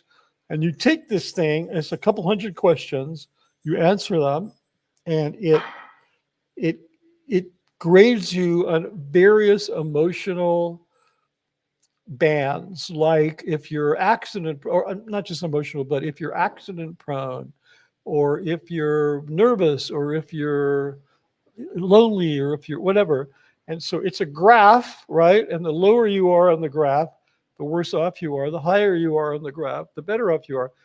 Ideally, they look for something high. They look for, like, if the whole thing was high and then there's one thing that's low, that's what they're going to talk to you about it. Now, the purpose of this test, and I know this because I made a film about it, it's used to sell you Scientology services. And the people that sell you those services, they're called registrars, they're trained to present this test to you and say, now, here's where you have a problem. Do you see this here? And in the film that I made, the reg asked the old woman, are you accident prone? And it's like, I mean, she's old and she's seen her fumbling around. And then the whole point of it is so it gives the registrar something to talk to the person about, so they can sort of push them into what they call a ruin and get them feeling introverted and bad, so that they can then sell them a solution for that. So there used to be this anecdote. It was kind of a joke in Scientology that you could always tell a Mormon because their OCA graph was flat along the top, meaning there was nothing wrong. And it was kind of like, it's not that there was nothing wrong, it's just that they couldn't see it because they're so cheerful. So people would see these graphs that were flat across the top and go, oh, another Mormon. Anyway, I always found that interesting.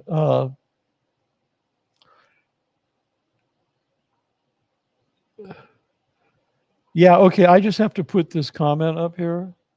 No, sorry, not that one. Where the heck is it? Yeah, I do not like the way this thing works. It really sucks. I can't find it. Somebody who said that, Goldie, you're everywhere. I think Goldie might be more than one person, might be an app, or might be a human in charge of a bunch of apps that are actually AI. I'm not sure, but it's fucking genius. We got some more super chats. Okay, so this is from Thomas Raucap. Thank you very much for the super chat, Thomas. Thomas says, you mentioned once that you had discussions with the DM about the difference between Dianetics and Scientology. Does that mean he's up to discussion sometimes? What was his response, by the way? Oh, no, we had lots of discussion. We had long meetings about how we were going to write a script or do a presentation. And I'll tell you basically what the discussion was about. It was about the fact that Dianetics, and this is an important distinction between Dianetics and Scientology that is not obvious. Dianetics is 100% about what happened to you. It's about your birth, your accidents, your fears, your phobias, your stresses, your prenatal experiences. It's about the day that you fell off your bike and hurt yourself. It's about the first woman you kissed that broke your heart. It's about all of these things that happened to you, right? And then all of a sudden you graduate into Scientology and the entire script gets flipped. I'm telling you, people aren't even aware of this, and it really fucks them up. Scientology is 100% about what you did. Nobody gives a fuck about what happened to you, right? This is why you get the phenomena of what did you do to pull it in, because nobody cares that you fell. In Dianetics, you fell off your bike, you had an engram. You address the engram. You remove the charge from the engram. In Scientology, you fall off your bike and you're like, oh, you're PTS, potential trouble source. You're connected to an SP. What did you do to fall off your bike? So you're sort of drawn in. Do you see what I'm saying? You're drawn in. Winston has this bone that's longer than him and he's banging it on the floor. So you're drawn in by this very seductive thing of like, we're going to fix what happened to you, because what happened to you is horrible. Let's address what happened to you. Then you're way in, and then all of a sudden you're like, so what did you do? And that's in essence the nature of the discussion we were having about this difference, because he was really looking at ways of like, how do you market this and how do you exploit this and blah, blah, blah, blah. Until I had that meeting with him, I never even thought about the fact that Dianetics is about what happened to you. And Scientology is about what you did. And they're both sold as this journey of personal discovery. You know, one in discovering what happened to you and one in discovering what you did. But it's very, very toxic. Thomas, I hope that answered your question. And then Joni says, Mitch, you nailed it. That is exactly what you said about the difference between Gray and Jack Mormons. Hallelujah. Okay, so good. Thank you, Joni, for backing me up, because I kind of felt I was speaking a little out of turn, but I was just speaking from my own personal experience. So, okay. Thank you, Joni. And moving right along. PDD, thank you for the super chat. Did the church, she said, did the church allow you to be part of the DGA, or was that not considered? I see 3 Mitch Briskers on IMDb. It's slim info. I understand done in Scientology isn't considered for the academy. No. I was a DGA member before I joined the church. They didn't give a shit. They just, I had discussions with them early on about how could we work it out so that, like, I could start what's called a loan out company, and then that company could run, because I was trying to figure out how can I do this through the auspices of the DGA. I never did. So I really lost out on a lot of benefits because I had to secure my own benefits in terms of any money I would save for retirement or healthcare, or pension, all that kind of stuff. But they didn't care that I was a member. They actually enjoyed that I was a member of the Directors Guild, because, I get tons of screeners because I'm a voting member for the directors, not the Oscars, but for the DGA award, which is next to the Oscars for a director. That's the most prestigious award. Generally speaking, I think all but 3 years in the history of the Oscars has the Best Director Oscar not gone to the winner of the Best Picture Oscar. And I think all 3 of those were Steven Spielberg, because for years and years and years, he was given awards by the DGA, and then the same people that voted on the DGA would not give him an Oscar, but that all changed, and everybody loves him now. So I'm not, did I really answer this? Yeah, I don't have anything on IMDb because I work for Scientology. Like, nobody gives a shit about that. That's like, those are just whatever. They're just little in-house church films. I mean, I poured my heart into them. I could have been doing something else. Anyway, that's the answer. Is I was a DGA member, I think, a long time ago when I was doing commercials when I got into the DGA. And then I didn't really do DGA work forever, but I could have left and saved the dues, but it's such an important organization, and they're the industry leaders in safety, and the industry leaders in protecting artists' rights. They're the industry leaders in creating opportunities for women, minorities, LGBTQ. They're the reason why there's been such a great explosion of inclusivity in the media. It's really responsible it's because of the Directors Guild. They've taken a leadership role in that. So I've always been proud of being a member, whether I was working through them or not. And I've always supported them with my dues and however else I could. What else do we have here? So thank you very much for that. This says, this is from Dupefish Swim. I got that. A little inside joke there. He wants to know, they want to know, do you dabble in still photography? If so, What's your camera of choice, and who are some of your favorite still photographers? Okay, great question. Thank you very much for the super chat. Yeah, I dabble in photography. I thought about, there was a time about 10 years ago when I was really trying to ramp up leaving Scientology, and I was trying to say I need to create some stable source of income. Like, I was just such a fucking coward, because I was like, I'm not going to jump out of the airplane without a parachute. I'm going to make sure I got something before I leave. And it never worked. And eventually I jumped out of the airplane, but I was building a platform as a photographer. My older brother, who drank himself to death years ago, was a very successful, for a certain period of time. He was a very successful fashion photographer and glamour photographer. He was, for a number of years, he was Cher's number one, only could be photographed by him, and some other female musical acts. And he did a lot of fashion work and glamour work. And because my father was an architect and he used photography in his business, because all architects, like, they sketch and do, like, he would use it for work because he'd have to do studies of the buildings, and he was a very good technical photographer. So we always had like a dark room in our house. I noticed we were like a photocentric family. So I kind of grew up with photography, and I have I have a bunch of Nikon equipment. I'm streaming with a Nikon D800, which has a 3.525 megapixel chip, full size 35 millimeter chip, which streams.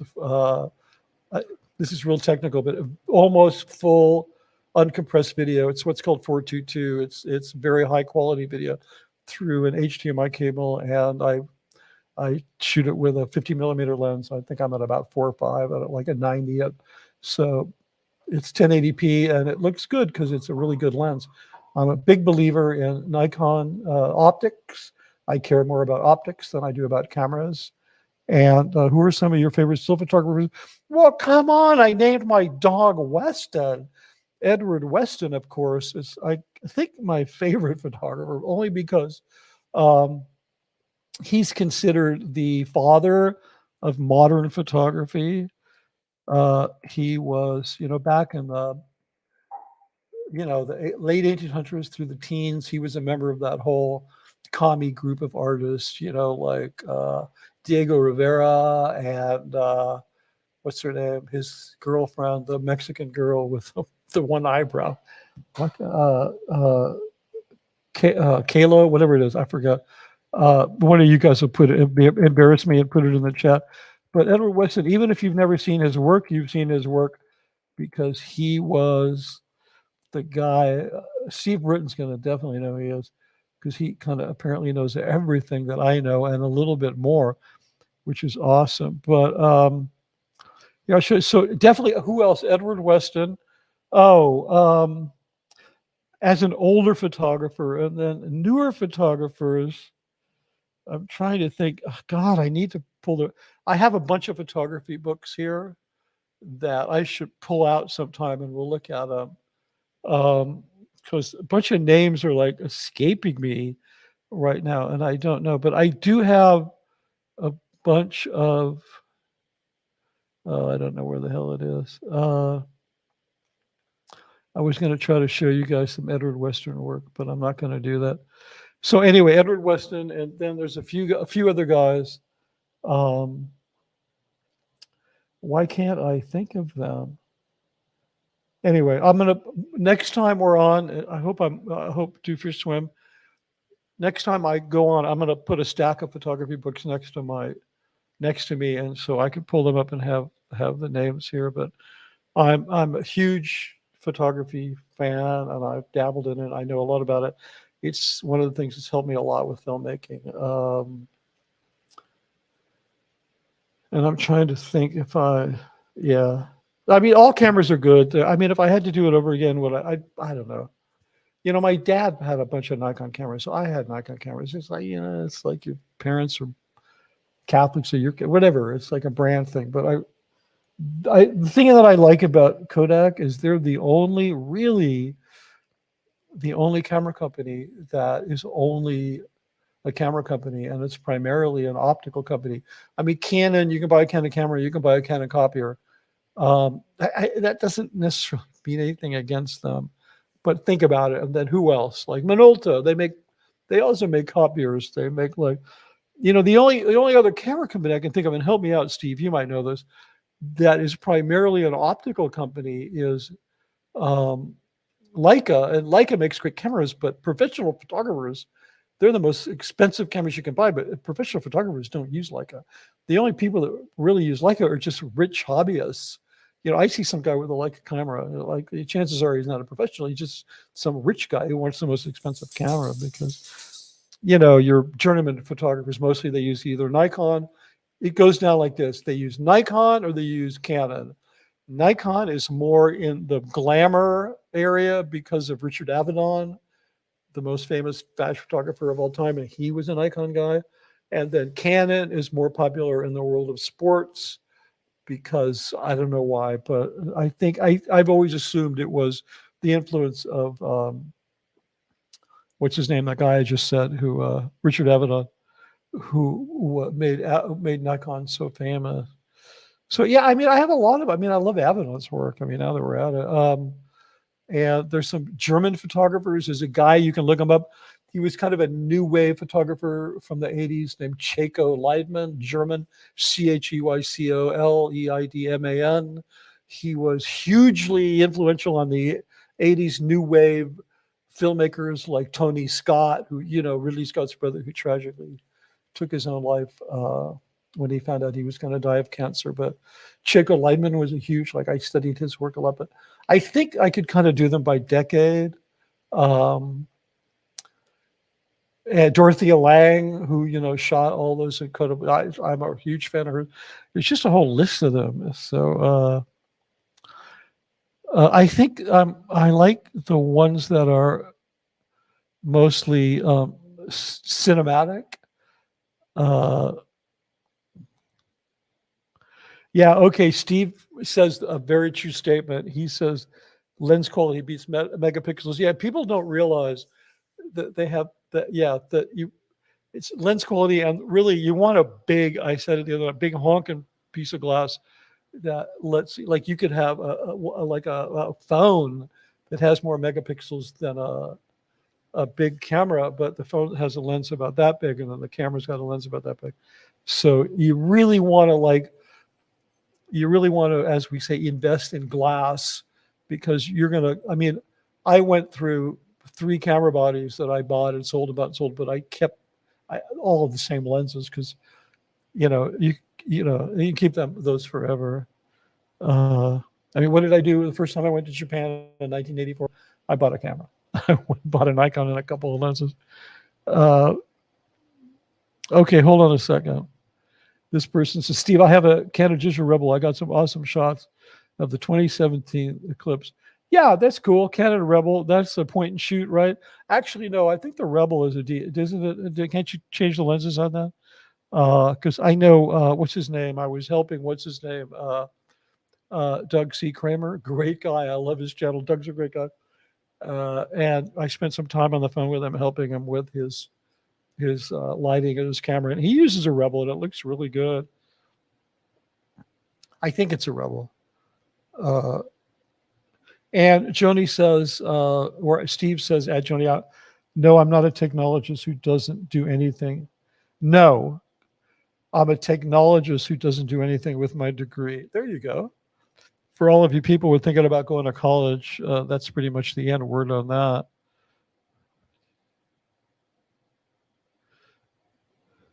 Okay, good. Yeah, the worst thing you can do is, yeah, Steve's right. Steve Britton says you want a really good lens. Don't cheap out of your lens. You want a low F number. Get prime lenses over zoom lenses if you want better quality. Well, okay, I'm going to just disagree with you a little bit on that, because I know why you're saying that, because just so you understand the terms he's using, a prime lens just means that it's a fixed focal length, like a 50 millimeter or 35 millimeter. It's not a zoom. It doesn't have a change. But I got to tell you, I own 2 prime lenses primarily that I use, and 2 prime lenses, a 55 and an 85. They're both f1.4, so they're super high quality, very expensive lenses. what that means is the f-stop, the smaller the stop, the more light it lets in. So you want to have lenses that open up, as we say, as wide as possible, let in as much light as possible. But Steve, I have you have to pay a lot of money for zoom lenses that are as good as prime lenses. And we use them in motion pictures. And like I have a Nikon 25-70, and I have like a 14-24 and a 70-250 or to 200. They're all 1.4. And the difference is, as you zoom, most lenses, as you zoom out and make the image bigger, the lens shuts down how much light it will put in. But in very expensive lenses, the light's continuous and the optical quality is continuous. So you can get zoom lenses that are as good as prime lenses. I recommend to anybody who's trying to learn photography that they buy a 50mm lens and they make themselves shoot for a year with just a 50mm lens, and you'll learn so much about composition. And then but unfortunately, most of what we call kit lenses, cheap cameras come with cheap zoom lenses, and you'll never learn how to frame a camera if you're not just shooting with a lens that forces you to move to frame the shot. So anyway, that's my bit of philosophy cake for tonight. Okay, here we go from Steve. Why don't you just come over, Steve, because we're having a little bromance here. I'm just kidding. You're too far away. Steve says, have you ever had Sunday syndrome, Mitch? The feeling of dread that you experience on Sunday afternoon when you realize you go to work on Monday. When I worked in my field, I hated it.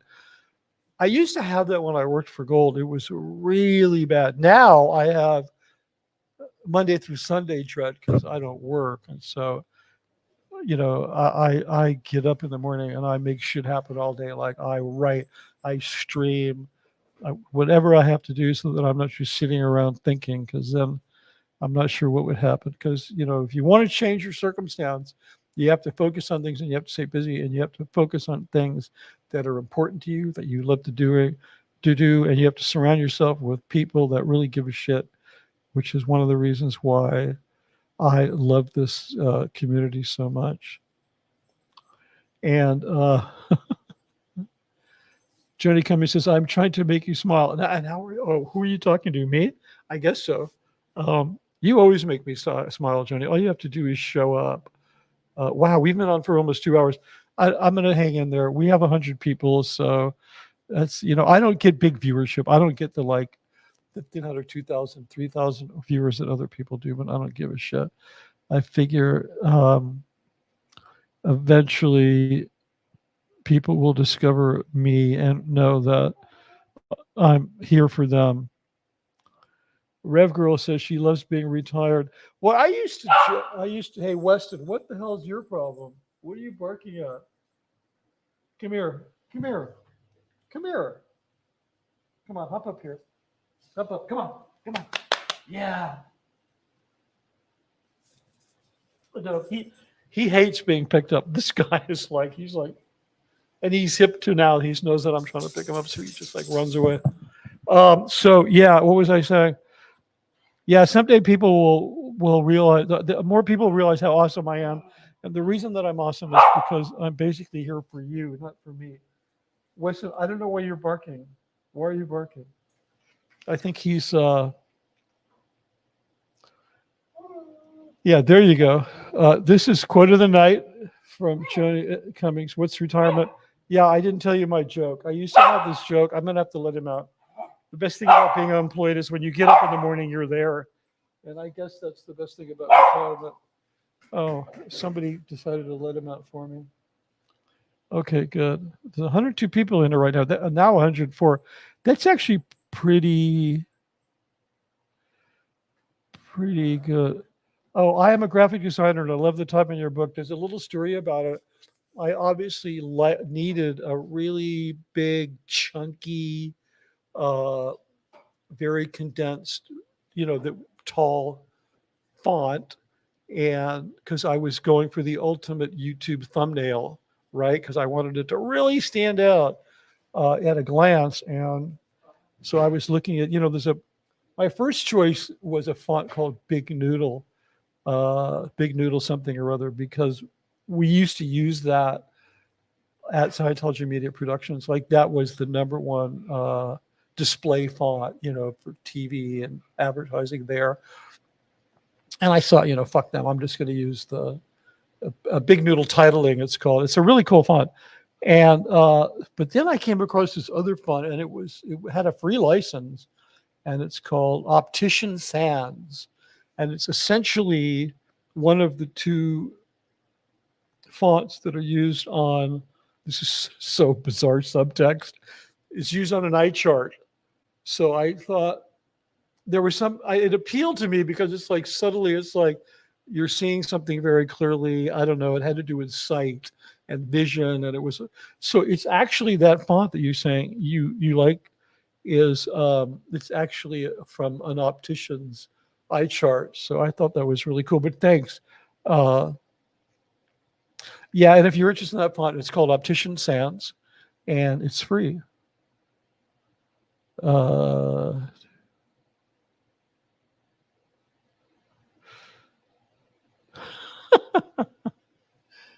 Okay, Steve says, Joni Cummings, retirement is when you leave work and live on your savings for the rest of your life. You retire from work. Okay, I'm not sure. Was there a joke in there? Was that? Okay. This is from 8 Points of R Factor at me. Keep talking. The mix of SNC and waggling, it was comforting. SNC, what am I missing? Okay. Help me out with that. Okay. Oh, we got another super chat. Thank you very much, Dr. Julian Bashir. What is the first memorable film you saw that made you want to get into filmmaking? The first film that I saw that was memorable didn't make me want to get into filmmaking. It made me want to live a miserable life as a victim, which fortunately I didn't. The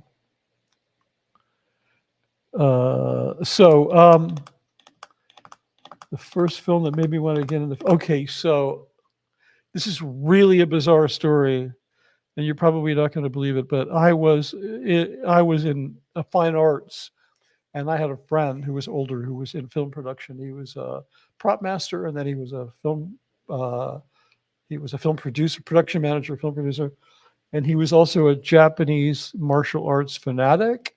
And he introduced me to samurai films, not like Hong Kong chop sake, all that kind of stuff, but samurai films. And he introduced it to me in a very academic way. He introduced me to the difference, he explained to me what Bushido was, the way of the samurai, the concept that, it's when you resist death that the sword finds you. It had all this wonderful philosophy. And I thought about studying kendo when I was in college, and I did take fencing when I was in college. That's the one sport that I did, was fencing. And I was always kind of intrigued with swordplay, but I wasn't like a martial arts person, but the Japanese films really intrigued me because of the composition and the message. And even though it was years before I learned that the influence of American Westerns on Japanese samurai films, that I was really looking at a variation of American films when I was watching samurai films. There was a couple of them, like Jimbo, probably the key one, Seven Samurai a little bit, but definitely I think Jimbo was one of the first films that was so intriguing to me that it kind of made me really, that's like I kind of started seeing myself making films. And Scientology nomenclature. Okay. No, she's asking SMC, Scientology. Anyway, we're confused. We need help. Anyway, that's the thing about films, if that answers your question, because I wasn't like, for the weirdest reason, it was Japanese films. So I have seen so many Japanese films, not just samurai films, but there's basically two. I always forget the name of them, but there's two types of samurai films, Japanese films. There's I can't think of the name because when I'm on with you guys, a lot of my brain disappears. There's one genre of samurai films that are called they're historical traumas, and they don't have a lot of swordplay in them. And then the other ones are specifically like Seven Samurai, they're specific, or Yojimbo, specifically geared around swordplay and sword fighting. And I don't know if a lot of you know it. Forgive me if I'm just overstating the audience, but overstating the obvious. But the film Yojimbo, which was directed by acclaimed Japanese director Akira Kurosawa, and starred Toshiro Mifune, who was the Marlon Brando. Well, not the Marlon, but he was like the biggest star ever in Japan. And did films in America as well. But that film Yojimbo was the Italian director Sergio Leone took that film and made a little film with Clint Eastwood called A Fistful of Dollars. So there was this dialogue going on between Western film and Eastern film, and it was kind of Sergio Leone was kind of at the forefront of it.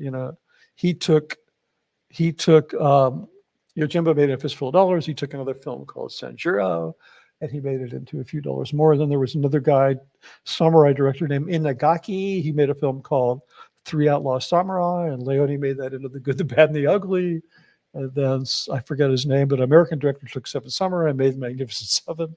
And it was like one of the most, I actually made it into a course of study because one of the most interesting dialogues to happen across cultures amongst an art, for a type of art, is the dialogue, the international dialogue between American Westerns and Japanese samurai films. And, Quentin Tarantino has done his own riff on the whole thing, but I mean, he's just doing a mashup of, exploitation films and then he sort of threw the Chinese Shopsaki films in the mix and, so, but I don't know that counts as a real dialogue, but it's nothing against his films. I think he's a genius.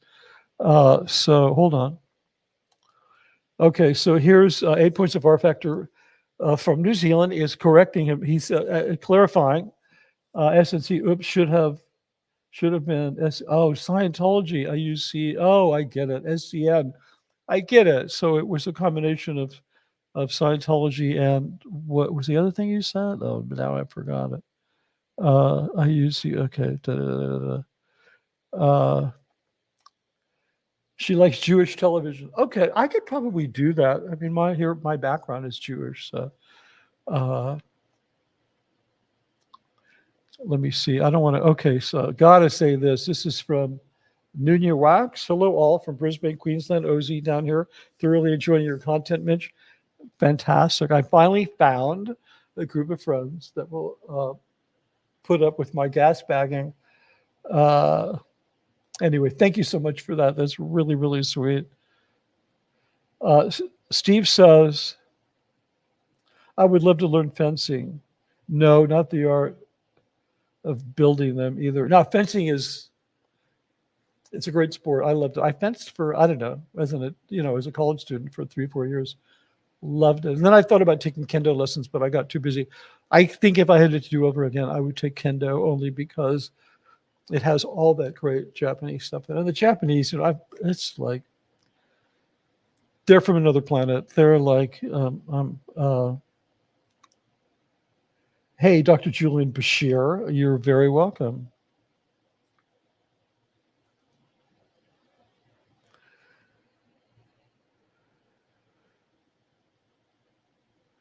Yeah, somebody said, okay, so Natalie Grant says, I think it's better to build up genuine viewers rather than start strong and lose viewers. Yeah, I do too. And somebody said earlier, I meant to put this up. Oh, here it is right here.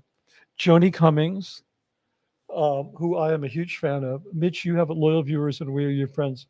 I appreciate that. Yeah, I do know that. I do know that I have this, I kind of have carved out this little niche and I think we can grow it. And I think you guys are going to help me do it, not just by getting the word out, but I think you'll help me become a better content creator and a better presenter. I think you guys are going to help me shape this channel into something that works for more and more people. I know one thing I want to do, and I hope you're as excited about this as I am, and I think I've said this before, is I've had a few people reach out to me from who suffered other forms of cultic and relational abuse, and they really, really, really want to come on and help me to help them to tell their story. And I'm excited about doing that.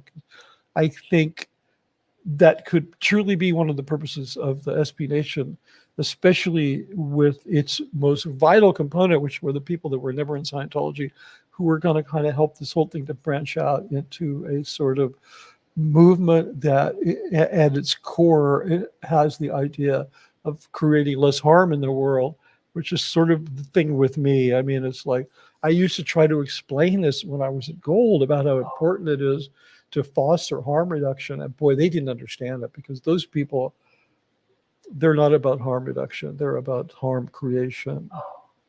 I was thinking the other day, one of the last things I did at Gold was I helped to create over the years, I guess they're what you would call it, like style sheets, like the things that help you to be consistent. I don't know what you call it in writing. I didn't give it a name, but so that you're always calling a thing the same thing, so that you're always using the abbreviation PC instead of pre-clear, and like, what are the contexts you do that in? So I was always trying to create rules for the script writers to follow at Gold. And so I got into this thing where I started writing all the scripts for Gold I was writing with genderless pronouns, right? Okay, so first it started with a big fight I got into with them, because they got some data that said the average American reads at an 8th grade level, and I don't dispute that.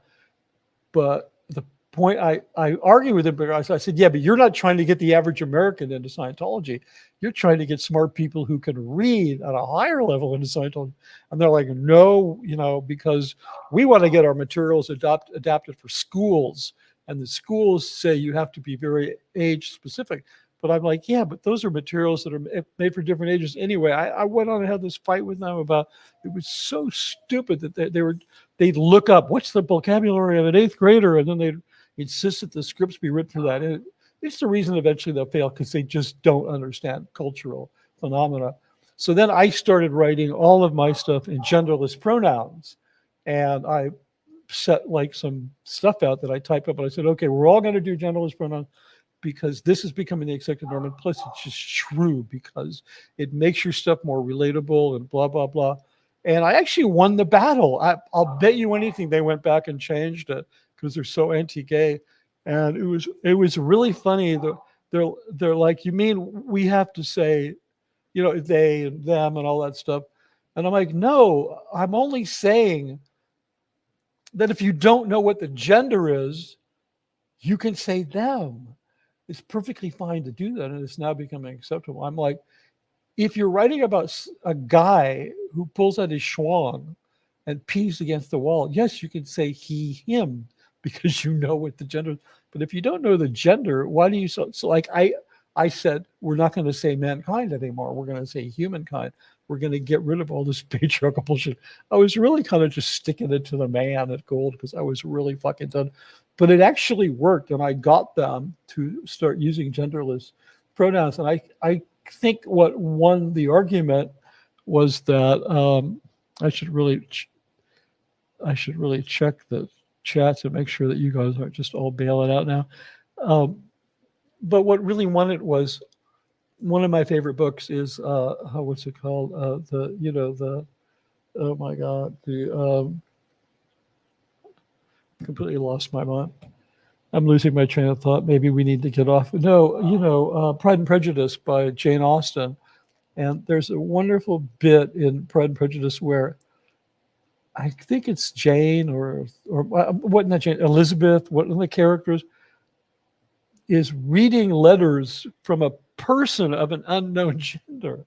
And so Jane Austen, in her writing, refers to that person as them, they, because they don't know the gender. And so I said, like, guys, Jane Austen is like everybody learns to write reading Jane Austen, and she was doing it, so then we can do it. So anyway, that's what I did.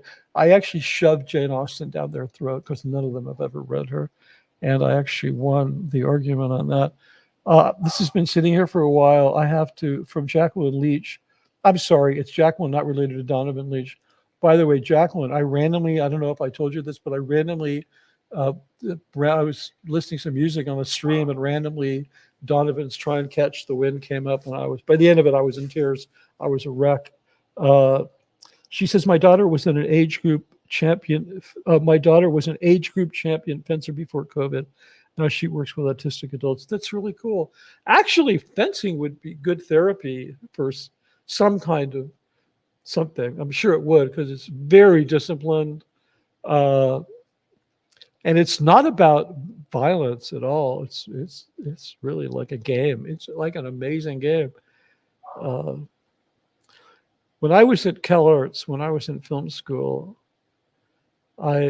we had a kind of a guy who was an artist who was a state champion saber fencer. You know, there's 3 types of fencing. There's épée fencing. There's foil fencing, which is what they have in the Olympics, most common, you know, with the very bendy swords. They have épée, which is a 3-sided triangular blade, which is, if that thing breaks, it's going to go right through you. People die in épée. And then you have a saber, which weighs about 4 pounds, I think 4 pounds. Very heavy. And you have to be big upper body to saber fight, because it's a saber. I mean, it's like a serious weapon. And this guy was a saber fencer, and then he organized a fencing team and taught us fencing, and I joined the fencing team and just had a great time. So yeah, but that's amazing that she was age group so that means at her age she was a champion. That's amazing. I wonder if she uses any of the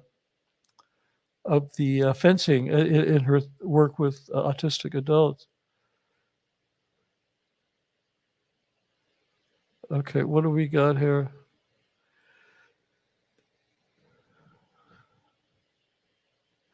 Oh, yeah, okay. So Steve said the themes from The Man with No Name spaghetti westerns are great pieces of music. What would those be? Like Once Upon a Time in America? What were The Man with No Name? I'm trying to remember what those were. Steve, help us out here.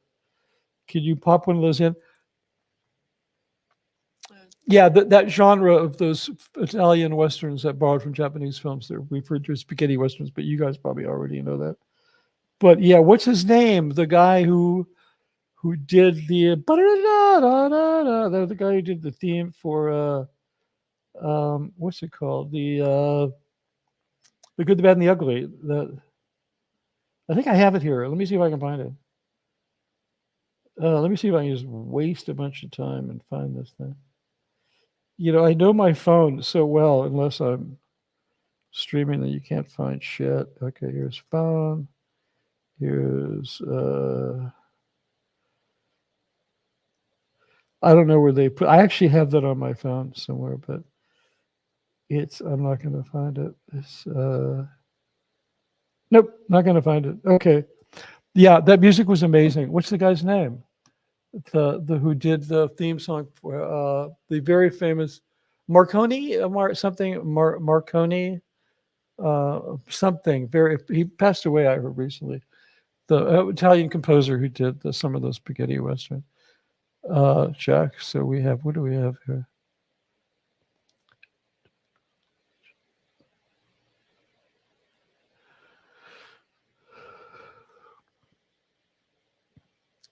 Good golly, Miss M. Good night to you. It's 1:37 here. Okay. Well, thank you for staying up as long as you did. Really appreciate it. Really appreciate your source. Appreciate your support, being part of this community, part of the wonderful Mitches, whatever they are. I was thinking maybe Mitch's niches. That's too hard to say.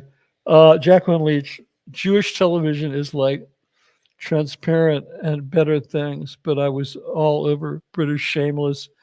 Oh, I never saw British Shameless, but no, I remember watching British. Now that you mentioned it, I remember watching Jewish television. It was hysterical.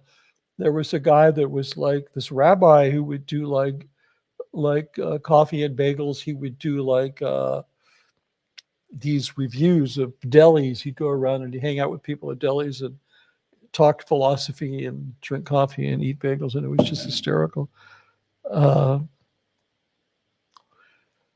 Goldie says, take care, Molly. Molly, know that you're loved, because if Goldie is saying take care, that means something.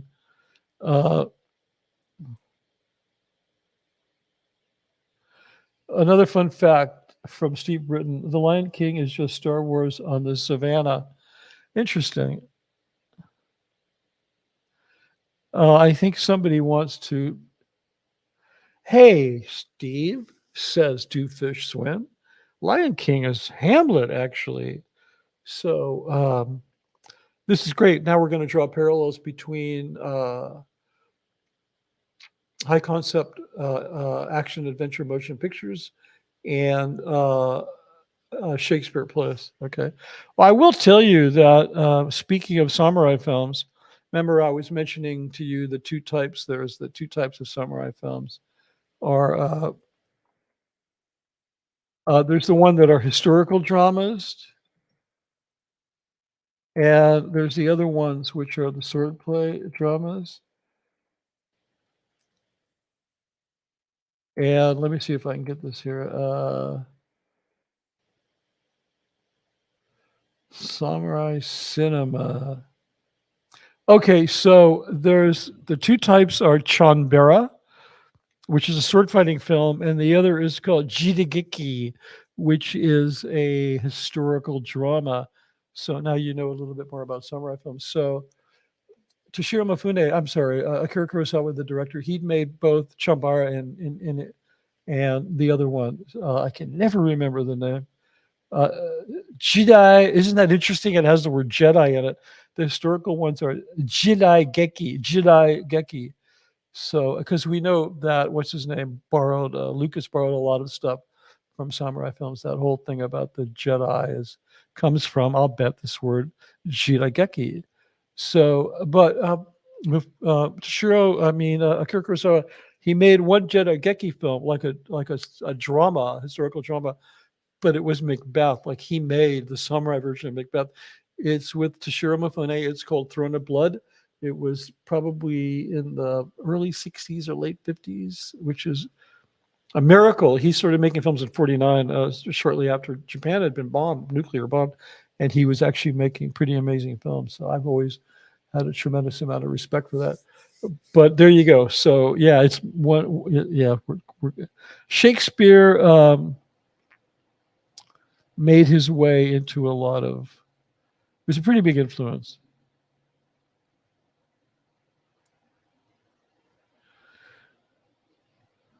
Okay.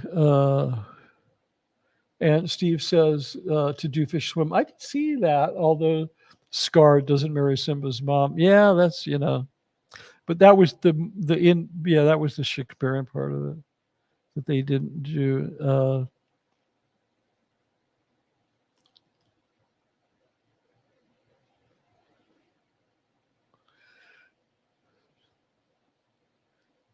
Yes, that's correct, Steve. Sergio Leone was the director of. Did I not say that? I think I did. Seven Samurai. I'm sorry. He did A Fistful of Dollars, The Good, the Bad, the Ugly, Three Outlaws Samurai. Yeah, he was the big spaghetti western guy, and Toshiro Mifune was the big samurai guy. I'm sorry, he was the actor. Akira Kurosawa was the director, but then there was also some other very significant, Japanese directors who did samurai films. Did any of you guys see, I think it's called Princess Snowblood? It's I believe it's a Chinese film. It's a cheap Japanese film. It's not like one of the big. It's either called Princess Snowblood or Lady Snowblood. It's called Lady Snowblood. Lady Snowblood is a Shirigeki film directed by Toshiya Fujita. It's kind of a B movie samurai film. I very highly suggest you watch it. It was the inspiration for Kill Bill, as a matter of fact. Tarantino showed at least portions of Lady Snowblood every day on the set of Kill Bill. There's a scene in Kill Bill where Uma Thurman fights, I can't think of her name, the Chinese girl, fights her in the snow. And it's literally taken shot for shot for Lady Snowblood. But if you're a fan, as I am, of Kill Bill, and you're gonna love Lady Snowblood, because you're gonna be like, oh yeah, I get it. Like, Tarantino loved this movie so much he had to make a movie like it. It's not like he copied it. It's like he loved certain films so much that he birthed other films because of them. And it's kind of an amazing thing. Well, we still have 100 people, so what the hell? And good night. Can't keep my eyes open. Good night, Rev girl. Have a good one. Sleep tight. Oh yeah, thank you very much, Steve. You're like the guy. Yeah, Ennio Morricone. I think that's how you say that. Ennio Morricone was it? Yeah, he I think he died recently. Oh, and we have one person, Anne, who's seen Princess Snowblood. Yeah, and Kill Bill inspiration. So yeah, just you can give us a thumbs up. And how much did you love Lady Snowblood? It's oh, Tammy Vanderveen. Good morning, everyone. Hi, Osa. I'm assuming you're somewhere in Europe. And at Joni Cummings, Mitch was brilliant to work for. Dude, who are you? Even at the time I was a child slave laborer, he took good care of us. Yeah, that's actually true. If you were in my set, in my bubble, you got looked after, you got taken care of, you got treated with respect, unless you sucked. No, just kidding. But thank you very much, 8 points of R Factor. I don't know who you are, but I know who you are.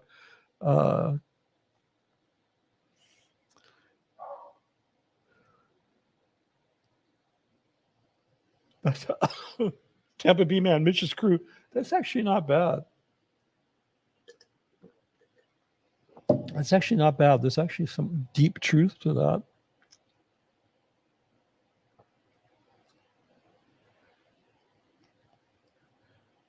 Yeah, yeah, that's right. Where Uma Thurman fights Lucy Liu, which is weird because Tarantino, he would kind of mash up his love of like Chinese chopsaki movies and Japanese samurai films. Like he kind of, to him it was like Asian. Like he was like, yeah, I'll have the tuna roll and the pot stickers. He was kind of like that.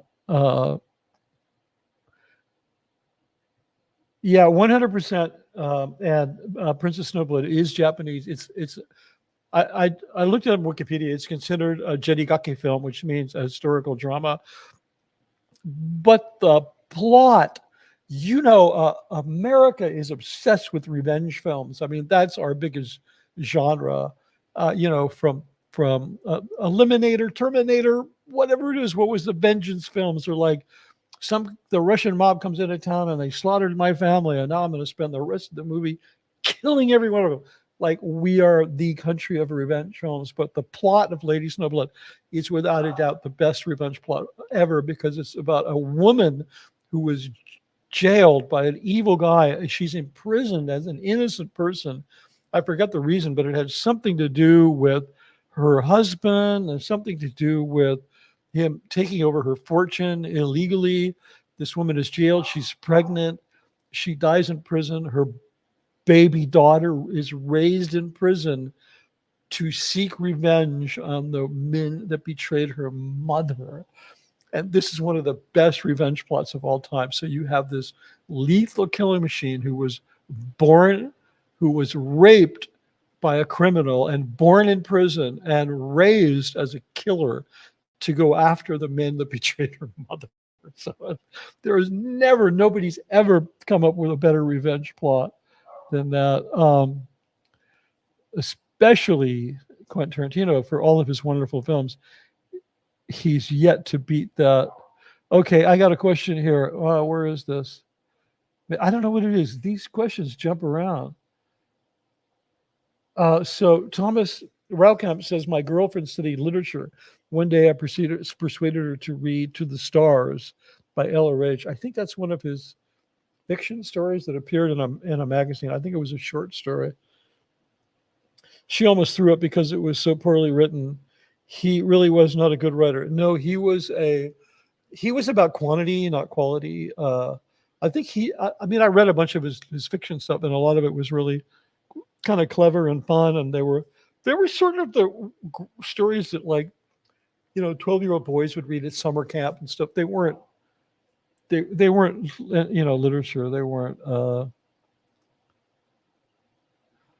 Okay, wait a minute. My girl Petty B, way too many. All of Tarantino's, or most, or yeah.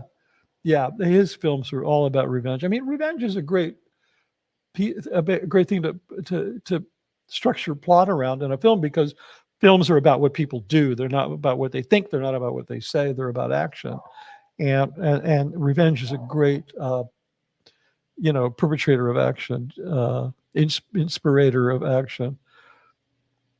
Okay, Tampa Bay Man says, night judges. Okay, and Carrie Crane says, in the early 80s, they tried really hard to get students in my college in Boston to take a personality test. Do you think it was the OCA? That would be really screwed. That means somebody from the church got in there and convinced them to do that. So Jacqueline Leach wants to know, Thomas, did she actually finish the LRH story?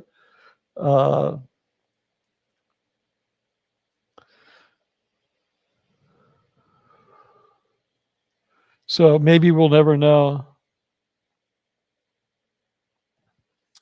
So yeah, I think I've ever seen this written out. Hello, my name is Inigo Montoya. You killed my father. Prepare to die. Yep. Princess Bride.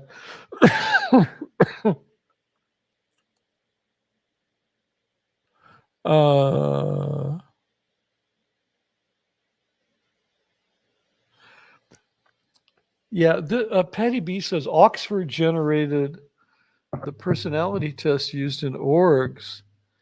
Yeah, I mean, it's called the Oxford capacity analysis test. I was always under the understanding that Hubbard made it up and put the name Oxford on it just to make it sound like, important, because he was good at that. That was like one of the things he did.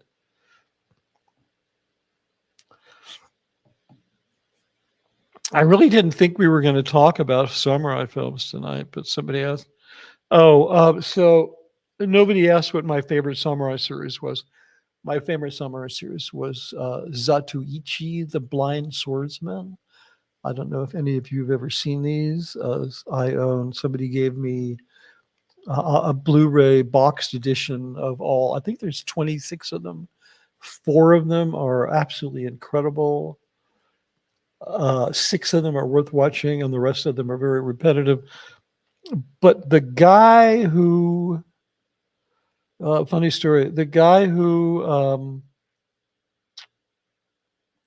starred in them, I'm trying to think of his name. He was literally the Marlon Brando of Japan, and they are wonderful films.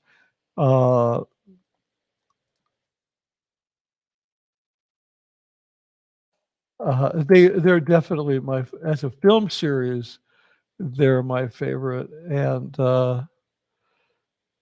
there's a guy, actually somebody who's Quentin Tarantino is a huge fan of,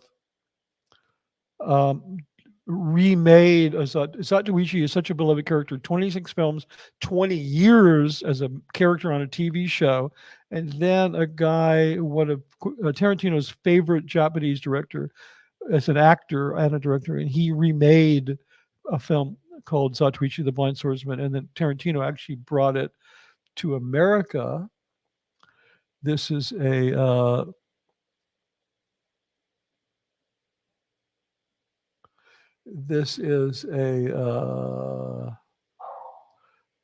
hold on, kiddies. Stay with me. Hang in there, man. Okay, this is a poster from an original Zatoichi film, The Blind Swordsman, and he will actually convince you that he can kill 10 men with no eyesight. He is absolutely unbelievable actor, and as I said, he's a beloved character in Japanese cinema and television. And There's a guy named I'm trying to think of his name. Oh shit. Oh, here it is. It's on. I found the thing. So this guy, this Japanese director actor, who is also the star of the Japanese film Battle Royale, which was the inspiration for what's the film? The film about the kids on the island who all try to kill each other. You know, what the hell was that? There was a rip-off of a Japanese film. So this guy, I don't know why they won't let me blow the poster up. I hate IMDb. It really sucks. Everything Amazon does basically sucks. Oh yeah, here it is. Okay, good. So this is a film. Oh man, what happened to it? It went away. This is a film that everybody should watch. Um, it's kind of a Mitch's crew assignment. Let me. God, I so suck at this. I'm getting better. I'm getting better. Okay, so. Okay, I want you to take note of this film. This is 2003. The guy's name is Takasho Kitano. He's a very famous contemporary Japanese actor and producer. And he's the one who produced, and starred in the film called Battle Royale, which was the inspiration for Hunger Games. Everybody knows that the author of Hunger Games ripped it off from a Japanese film. And this guy mostly did modern crime films. And Tarantino was a huge fan of this guy. That's him on the cover. So Takashi Kitano decided to make an updated version of Zatoichi 2003. And make a note, it's just called The Blind Swordsman Zatoichi, and the guy's name is Takashi Kitano. It's not one of the originals, the original first couple of the Zatoichi films that we're seeing. But this film is a masterpiece. And if you rent it and you don't like it, send me a note and I'll pay you back. I'm serious. It's like, oh my God, I screwed that up again. Stop sharing. Sorry guys, I bumped myself out of the studio. I'll be back in a second. Here we go. There you go. Okay, sorry, I bumped myself out of the studio. I really suck at this. Hey, so what did you guys think of what did you guys think of my new intro? Here, I'm going to play it again, and you can tell me if you like it. I'm not sure if I'm going to keep it. Here it is.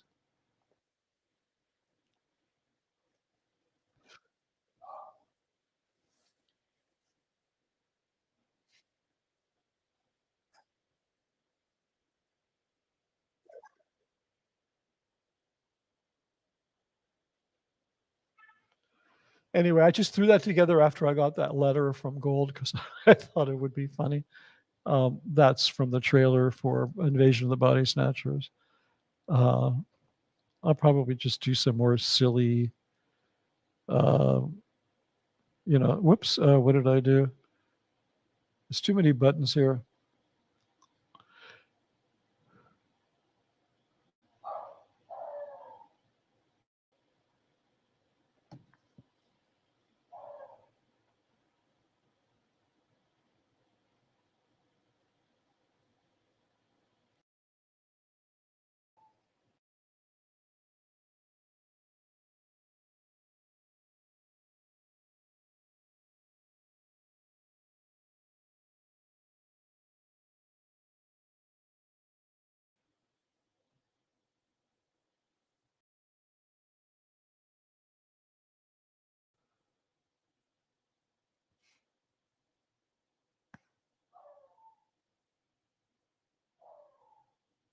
I don't know what it is. I'm here. Can you hear me? Or did I lose everything? I can still see what's going on here.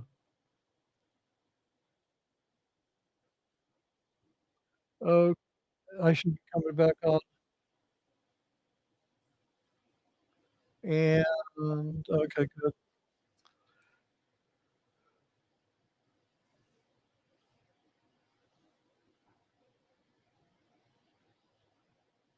Okay, hold on.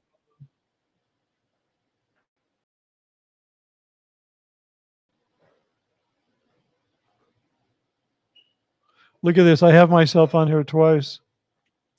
It's like so stupid. Yeah, don't worry about it. I'll be right back. Things got like a little screwy. So I'm like, I'm so sorry. I accidentally opened up another tab of myself on StreamYard. You can't do that shit. Hey, Denver Stevo, how are you? When did you get here?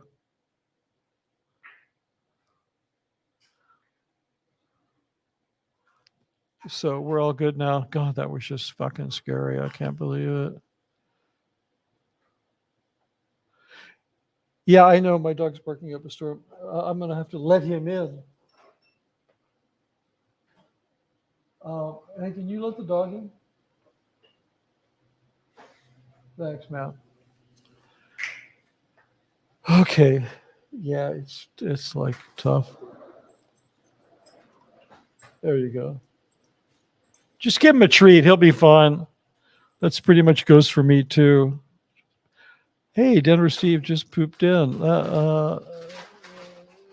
Yeah. Okay. Thanks. Thanks for that. Yeah. Okay. 2:40. I think. Well, let me see. It's 11:11 here. We're going to start wrapping up. Okay. Quentin Hubbard. Your smoke alarm battery needs. No, it doesn't. That's very funny. No, I'm not hearing a smoke alarm battery.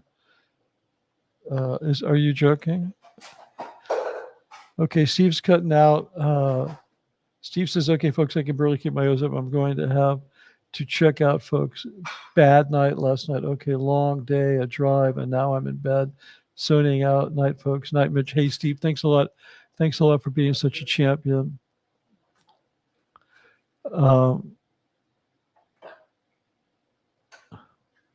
Yeah, I know this feeling, and I literally woke up at 1:30, and now I'm hungry. Sucks when your sleeping pattern is all fucked up. Yeah, just, go thaw some tostados or something and like have some food. Okay, good. Yeah, okay, good. So this is great. You guys have been awesome. I'm going to give you like a 5-minute warning for questions. We're going to wrap them up.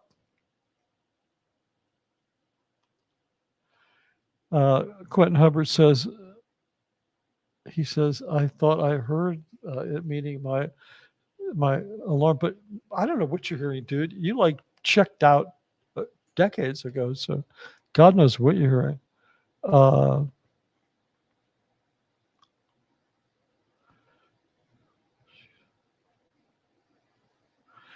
She said watching me start my channel was incredible, like watching a person wake up. That's actually kind of true, because if you go back and you look at the first interview I did with Aaron, which was really rough, he was like being a dick to me. He got a bunch of criticism for it, and I like him, so I didn't want him. Like I was the first one to forgive him. Then he said he was in a bad mood, and then we did another one. It was really good, and then we got along fine. But I was like, and then the one I did with Janice and Mark before that, my video card was plugged into a really crappy USB, what do you call it, port thing, and it was just all over the place. It was like blowing up and blah. But yeah, thanks. I thought you were going to say, Petty B, watching you start your channel was like watching two blind men carry a grand piano up a flight of stairs. Because for me, that's what it felt like. Okay, here's a question from Master Crow. Have you ever researched Hillary's connection with Jack Parsons and the occult? Dana at Rotting Jewels has a great analysis of it on her channel. I'll check that out. I haven't actually researched it. I mean, there's been so much released about it, and I've definitely tracked with that. I didn't watch the TV series, which unfortunately they canceled after one series, just to the point when the character of Hubbard was going to enter. I forget what it was called.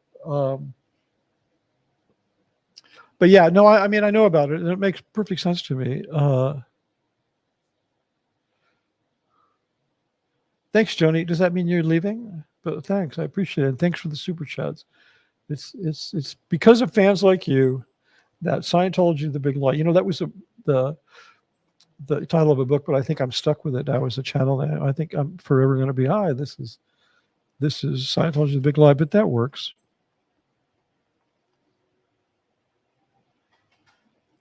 Okay. Whoops, wrong one. I keep grabbing the wrong. I have really shitty aim when it comes to hitting the. Okay, where the hell is it? There it is. Quentin Hubbard. Apologies for checking in so late and not seeing much of your content. You actually did me a favor because you were exposed to less of my embarrassing gas bagging. Your content until now. Where in the bridge did you reach before you left? I got up to what they call operating Satan 5, OT5. And then I never progressed any farther once I went to gold because I never had time and they don't give a fuck about getting people up the bridge. Jacqueline, not related to Donovan Leach, says, thanks for showing the name of the samurai film, Mitch. I copied it down and maybe the 20 have a good. Okay. That's in some kind of English. I'm not sure which. I guess that's how Canadians talk. I'm not sure. This says, I understood and got frustrated with Aaron. Yeah, a lot of people did, but it was, I don't know what it was. I think it was just like, I ain't going to smack talk him at all because he's like awesome. And I can be acerbic sometimes and I can make comments and then people think, oh, you were saying something negative. But Aaron he's one of the best hip shooters that I know. That guy can just shoot from the hip like nobody's business and really like do super controlled interviews and so forth. It's just shooting from the hip. I can't do that. I have to like kind of think my thought. I think a lot about it. And I think then if I do that and I establish context for myself, then I can shoot from the hip. But I think, Aaron, you could wake him up at 4 a.m. and just shove a microphone in his face and say a topic like Tom Cruise is leaving Scientology. And he'd go, now, you know the rumors about Tom. Let me tell you. And he would just fucking rip and roar. I can't do that. But I think he needed to do a little research about me. He and I had been speaking and Headley and other people had said, oh, yeah, Mitch, we worked with him and blah, blah, blah. But I think I could tell by the questions he was asking me that he didn't know enough about where I came from. And I think that was frustrating for him. But I think we got it all sorted out. But I don't know. I haven't been invited back much. So I don't know what that is. He's got 175,000 subs. He's a real busy guy. He's, so I don't really care. I would like to do more with him, but it's up to him. It's not up to me. But as I have said, I consider Aaron Smith Levin to be the George Washington of the SpTV Nation. He is the founding father. Thomas Ruckup says, I'm going to start my day. It is 8 o'clock in the morning. Many greetings from Germany. Thank you for a nice morning program. Hey, great. That's so wonderful that we could help you get your morning started. Okay, so this is an interesting question. We could be all here all night on this. Anne wants to know, what was it like auditing BTs away? Was it creepy? Wow, that's such a big question. Auditing BTs. So it's kind of hard to explain. It was boring. Okay, it was boring. I'll tell you a story. The first time I was doing it, I was at the Advanced Org of Los Angeles in LA. I was on OT3. I'd opened the pack. You read the shit and you're like, oh, well, that explains why we know nothing about humans, because they're all infested with the spiritual version of crab lice, right? And so, you need to go get the crab lice out of your body. It's incredibly boring. I remember doing it. I was actually in a room at Advanced Los Angeles. It was on a second story and had a huge window. And I stopped auditing right in the middle of the session. And I went, God, this is just so boring. And it's back when I smoked. I just took a break and smoked a cigarette, and then I went back to it. So it was just kind of boring. It was just like you just wanted to be done with it.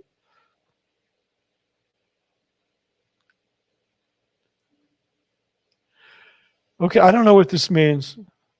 Vegan 3 says, at this point, he could read the phone book and have, oh, Aaron, yeah, he could read the phone. Yeah, I don't know what that's still, but I get your point. I get your point that it's, but most of his content is really good.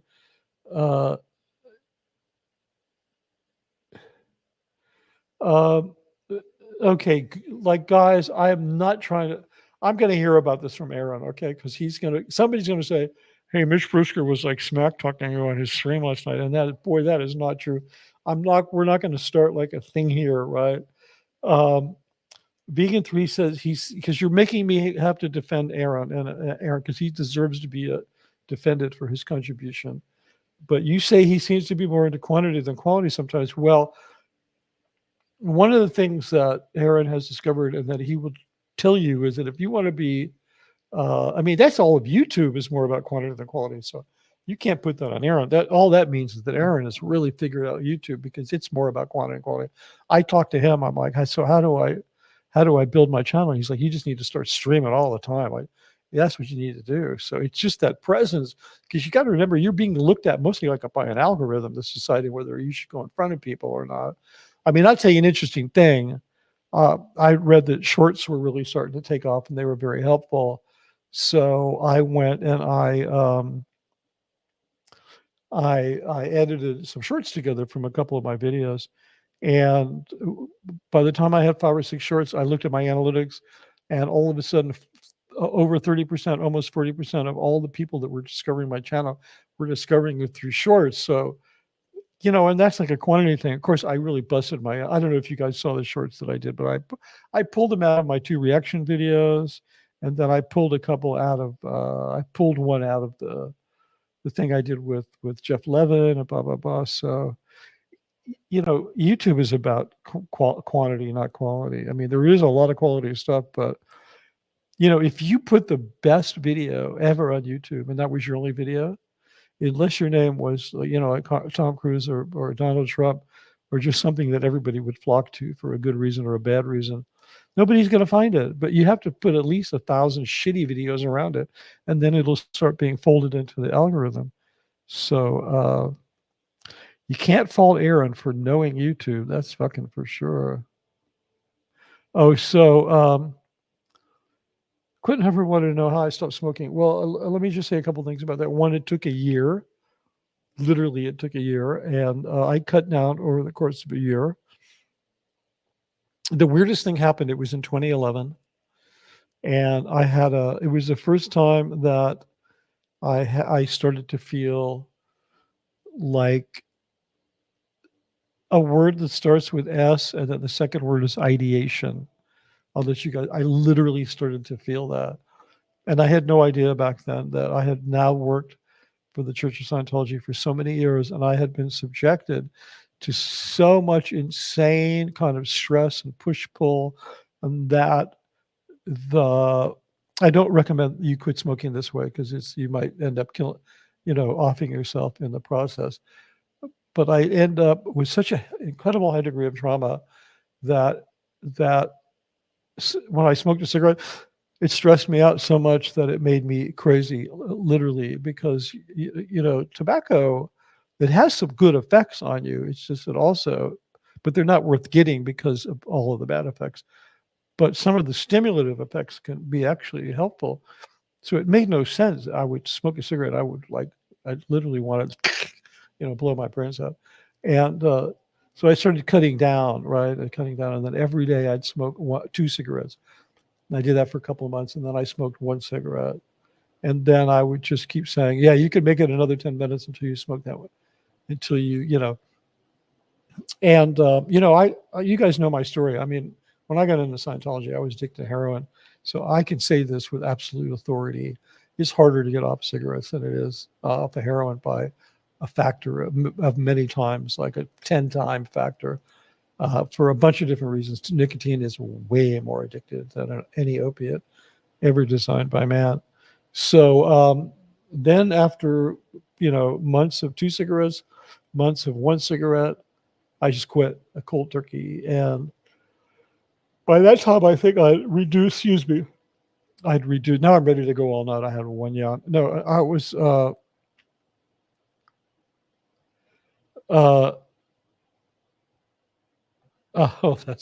we'll get to that one. So then by the time I stopped even 1 cigarette a day, I think I had reduced my dependence on nicotine to the point where I didn't feel the withdrawals too bad. And then once I quit, I had an amazing transformation. I was never a born again smoker, meaning if people who smell smoke or you smell like smoke or they can't be around smoke or they're like, because they get all jittery and they want to have a cigarette. I never craved tobacco after that. And if you could smoke it around me, I thought it was disgusting.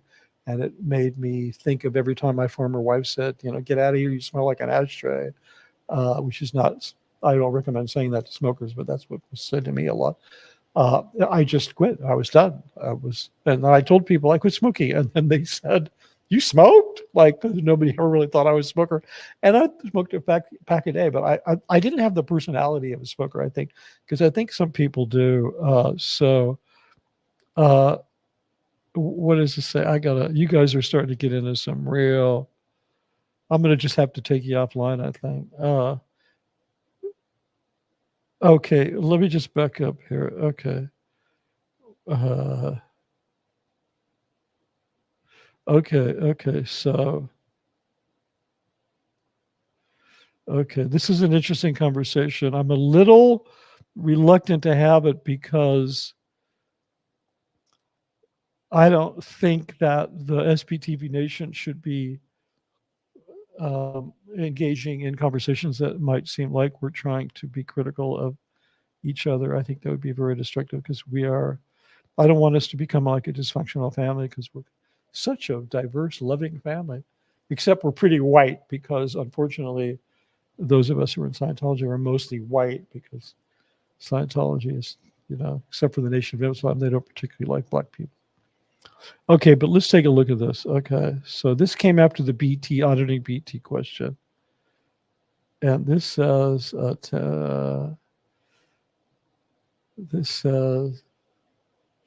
that's where it started. It started right there.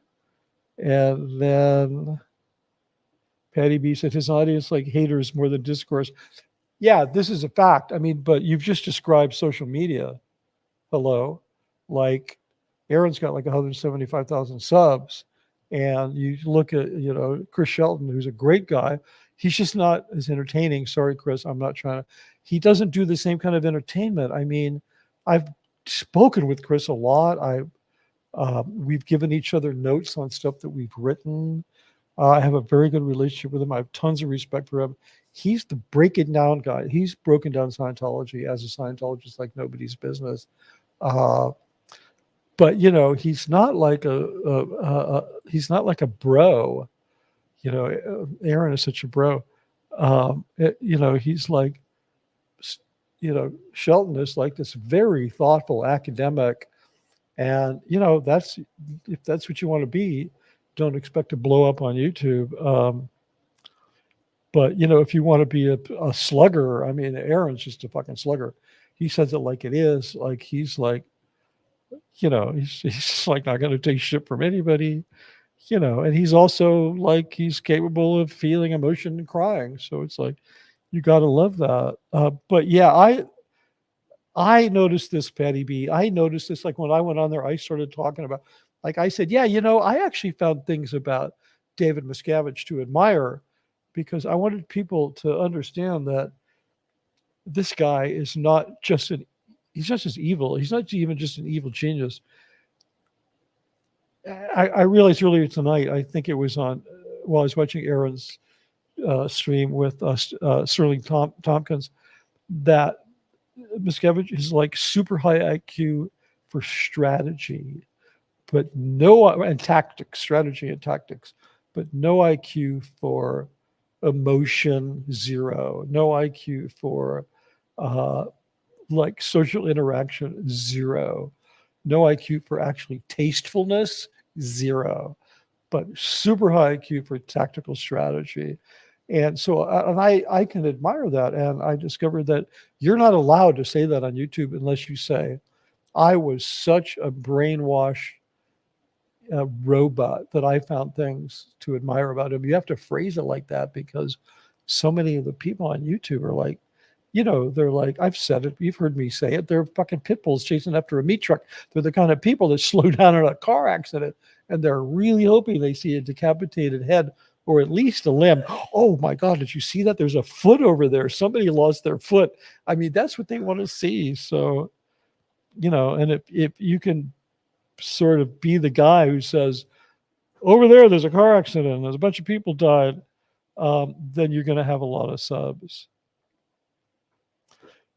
Lady BB said that I think you were misunderstood and nervous, and I know what you meant when you were making comments. Yeah, thank you very much for that. I was very ADHD. I was bouncing all over the place. I was incredibly nervous. I didn't know I was even doing the right thing. I just know that I was doing something that I felt I had to do. So I had to find my way into it. I'm still finding my way into it. Okay, someone says, AA Rod is not perfect like all people. He just needed to research Mitch and relax entirely before the interview. I don't know, either that or he said he was having a bad day, but maybe that's true. He said he was having a bad day. And then later we had a great interview. I just, for some reason, he's never asked me back. Patty B said, they're impatient and quick to judge. I agree. He's done a lot for SpTV, yeah, and he really deserves our support 100% all the way. He's platformed other people. Joni Cummings at Denver, Steve-O. I think a lot of people can kiss Tampa B man. Okay. And Natalie Grant says Aaron and Reese have a bromance at the moment. Well, I don't know how that works because you're saying that Reese is a bro. Well, okay, cool. Maybe if you mean that in the genderless version of bro, like if I say to a girl, hey bro, or hey dude, I guess maybe they are having a bromance. I know they're definitely they're a sidekick duo. I mean, Aaron has just invented the YouTube sidekick. I mean, now there are a bunch of them already, but she's definitely a good sidekick for him because they play off of each other really well. I'd love to go and do something with her, but I'm way off brand for that whole thing. But I think because I'm like West Coast big city guy, and Reese is like Kansas City, which is like Midwest, and she's sort of very homespun and has a great sense of humor. And Aaron is like white guy from Florida. I think it would just be a great mix. But I think I'm the only one that sees that.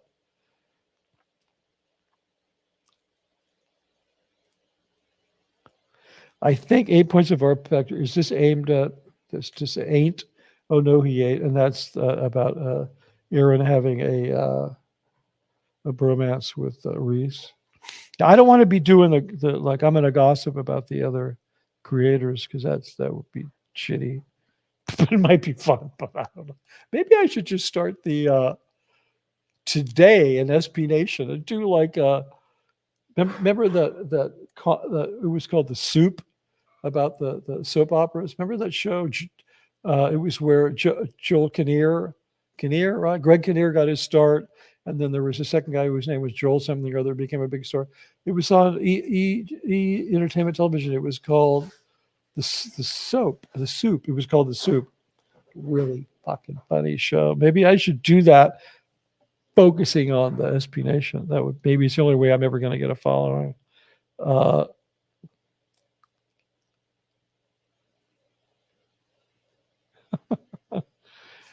Hey, that's not nice, and you're wishing ECT on somebody. Can doesn't mean will. I don't know what's going on with you guys here, but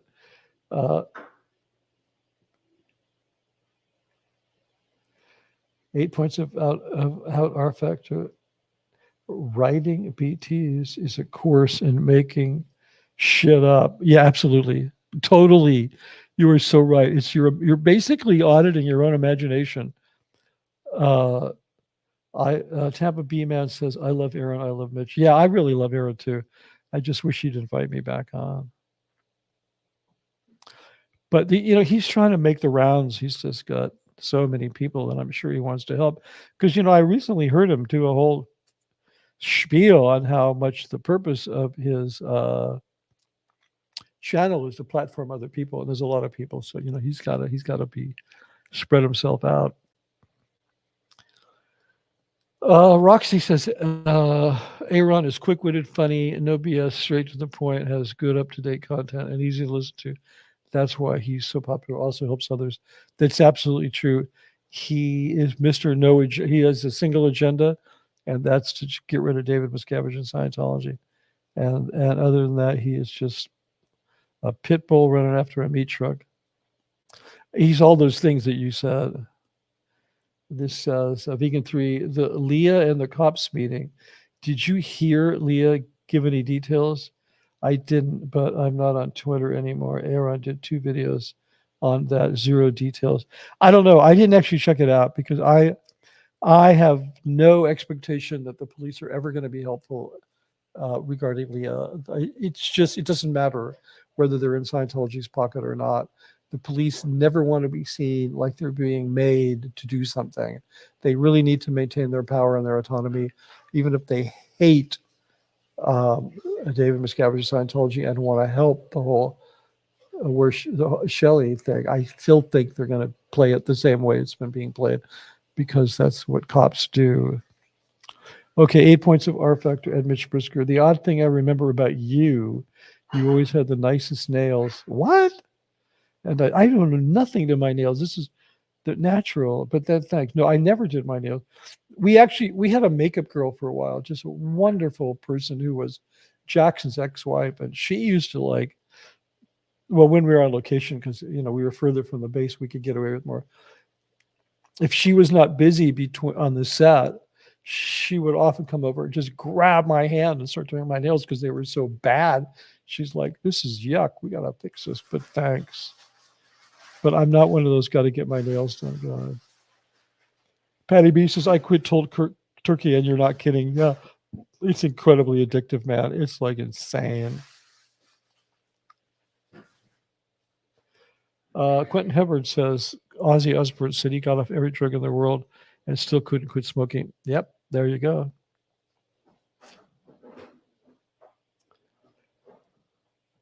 Vegan 3, I finally went cold turkey after 40 years. Congratulations.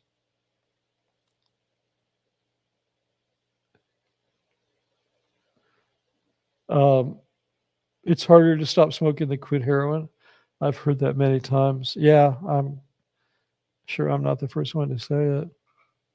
I'll tell you, I think one of the reasons is because heroin is hard to get. Like if you're going to get some heroin, you need to know a dealer. Your dealer has to be holding. You got to call your dealer. You got to have the money.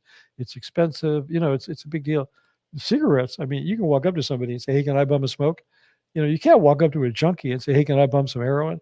So I think also the access aspect of it, when you're addicted to something that's really available, it's really, if you had to go to the other end of the world to get a cigarette, it would be easier to quit. I smoked back in the day, me too, from the time I was 15 until I quit when I was 26 back in 2011.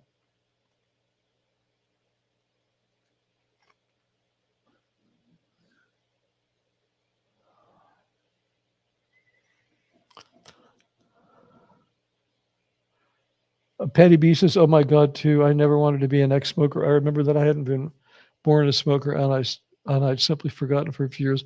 That's so funny, Patty, because I feel you on that. I felt exactly the same way.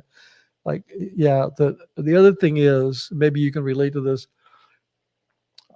I just was so thoroughly convinced that if I tried to quit, I'd fail, and then you have your list of successes and failures. And I thought that I would be adding to the list, try to quit smoking, try to quit smoking, try to quit smoking, try to quit smoking. And it would just be this incessant failure. And I never wanted to have that failure. So I never even tried to quit. My doctor said, it's the magic number 7. People, they try 7 times to quit smoking. I tried to quit once and I did it successfully. And I never looked back, but I feel you on that one, Patty B. 7's an interesting number. I read somewhere that the domestic violence hotline did a research study, and that the average abused victim in a relationship returns to their abuser 7 times before they leave. And I think that was true with me in Scientology. They were like, it was like an abusive marriage. And, the abuser, they're like, "I treated you great." Like they're convinced that they,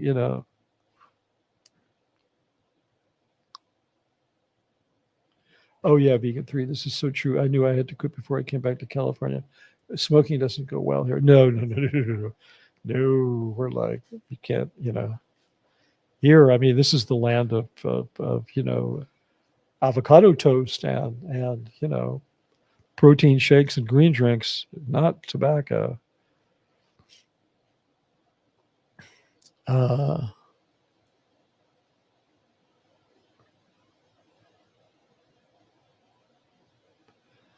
Okay, I think you need to go to bed, Patty B, because you're not speaking English anymore. I said 1,000 years ago. Come on, you're only 500 years old. How could you have said 1,000 years ago that ashtrays would be gross, like a spittoon? Sorry, spelling in my lifetime. Yeah, and you're actually right. Yeah, Lady BB says she started at 16. That's still not wanting. I started at 16 and still smoke, not wanting to stop. That's cool. There's people who have lived over 100 who smoke. So I don't judge because I'm not a born again smoker. But me and Patty B, me and Bobby McGee, me and Patty B, you're not going to catch us smoking. You might catch us doing something else, but I won't be smoking.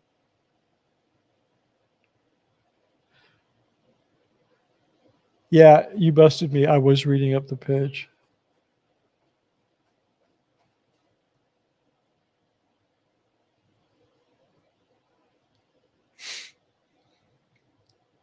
I got to get something to raise my laptop up a little bit. I keep meaning to do that. Sorry about that. Yeah, so no more super chats. That's okay. You guys did good by me tonight. I just really appreciate it. Okay, good. We've hit 3 hours. I gave my 5-minute warning. It's last questions. Come on, 30 seconds. Get them in there. Come on. Any last questions? Oh my God. Okay, here you go. Do fish swim? I read that simply because I was bored, gave up the day. I finished the book and then stupidly committed the sin of tasting smoke about a month later. That was the end of that. Yeah. Okay, Bernard Carlin. Oh my God, you're still here. You got me from Effington, Illinois. So, hey, happy to help. Jody Cummings, Mitch, we love you. God, love you back. Yep. Favorite thing I produced at Gold. Wow, that's an interesting question. That would be the thing I was the most proud of. Let me see. Okay, so the favorite thing I produced at Gold. That's such a difficult question. I can't even begin to answer it. Okay, L. Ron Hubbard wrote an essay. I think it was one of the best things he ever wrote, called My Only Defense for Having Lived. And it was a very self-effacious, I think I used that word right. It was a piece. It sounds kind of negative. Think about it. My only defense for having lived. And in it, he's saying, look, the only thing you can judge me on is, did I do what I set out to do? And he was basically saying, judge me on nothing else, which is kind of a cool statement. I'm not defending him, but I'm saying it was one of his better concepts. And he talks about, I was just a mildly, listen to this, okay? He says, I was just a mildly famous, like a minor person, he's saying. I was pretty much a nobody. I was just kind of a well-known writer, which was true. And then I wrote a book called Dianetics, and overnight I became an enemy. And it's all these things you're saying. And when I read this, I'm like, Hubbard wrote this? Because he's being so honest. So David Miscavige asked me to take that essay and to get it recorded, which I did as a really nice voiceover, and then shoot it as a film. And I did that. It was one of the last things I did. And it is absolutely the most amazing film I've ever made. It's about a half hour long. Every frame is a stunning piece of like a painting. It's so beautiful. I wish I had a copy of it. And it was supposed to be played on the Scientology network on the TV station. Miscavige would never put it on. He will never put it on because Hubbard is actually being honest in the thing. It's the only thing where a little peak of holding himself accountable was, like, judge me because I said what I set out to do, was to help mankind and all this bullshit. And you judge me on whether you think I did that or not. And it was so defensive. And, Miscavige, he hates this idea. Like Hubbard said, he's attack, never defend. So he'll never let this thing out. And it's too bad because I think Hubbard was having like a moment when he wrote it where he was actually being self-reflective, and it's never been released. And it's probably, if you're hearing some noise, I have some very large rats that live in the walls of my house. No, just kidding. Just don't pay any attention to that.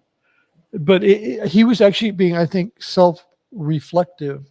So he'll never play. I just wish I had a copy of it because it's just like, I couldn't play it because I don't have a copyright on it. But I would just like to see it myself because it's the best piece of filmmaking I ever did in my entire life, like literally. So I wish they would play it if they ever did, because then I could do a reaction video to it, and because it's interesting. It's, oh my God, the stuff, the scenes we set up. I mean, we had stuff with him, on trains and planes and automobiles.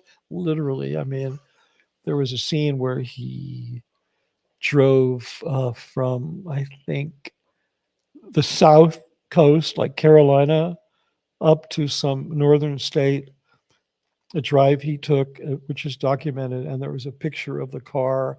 It was like a 1949 Ford Woody, like a server station wagon.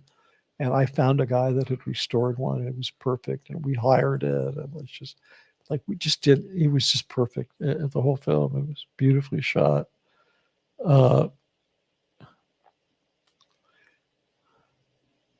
So Petty B says maybe not quite 1,000 years. Yeah, maybe like 20 years. Yeah. Roxy, he says he fooled people to think he did what he set out to do. This is actually true, because the way in this essay, My Only Defense for Having Lou, he's basically saying, look, I did what you'd be the judge. Did I do what I set out to do? But he's kind of laying the groundwork so that you'll make the conclusion that he wants you to have. Anyway, I got a couple. Now I got, which I don't mind at all. I don't know if I did these before, but I'm going to throw these up real quick. Thank you.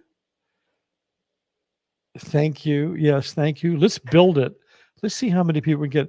My intention is, I don't care so much about current events and all that stuff, and breaking news and crazy shit. I really want to have a group of people that want to get together and talk. And I want to be able to talk about things that, that thousands of people will want to listen to, but that are intellectually stimulating and that actually inform this thing that we call life, this incredible mystery. I know I did you before, but I just want to thank you again because you rock.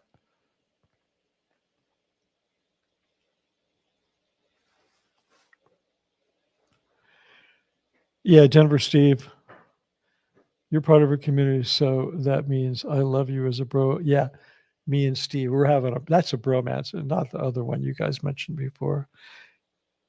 Yeah. Okay, good. So I'm going to bring this to a controlled landing. Hey, do me a favor real quick before we go. Like, 1 yes, 2 no. Should I keep that intro that I did, or should I just do a new one? Be honest now. Don't be afraid to offend me. 1 yes, you want me to use it at least for a while. The crazy one, the guy who's, from Invasion of the Body Snatchers, which is another film I highly recommend. You let me know.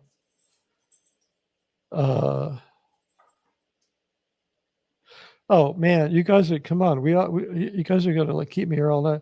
Oh, your L. Ron Hubbard wants to know, what's your view on the documentary Baraka? I didn't see it. I'm sorry to say that, but I didn't see it. I'll tell you what I'll do. I'll watch it, and I'll be prepared to speak soon about that.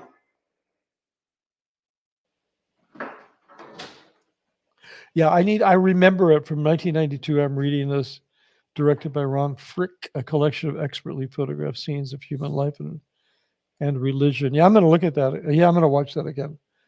Thanks for bringing that up. That's a great question. Mitch, love you as a bro. Yeah, Johnny, I feel the same way. Mitch is my number one bro. Okay, well, I want to. When you tattoo that on your ass, then I'll believe you. Okay, Denver. Oh shit. Oh my God. You missed all my comments. Did I not comment once? Are you just messing with me? What is happening here? I'm backing up. I'm looking for your logo now. Okay, so Clearwater Clara, the tailor. I want you to put your number one comment that you wanted me to respond to, because that was not my attention.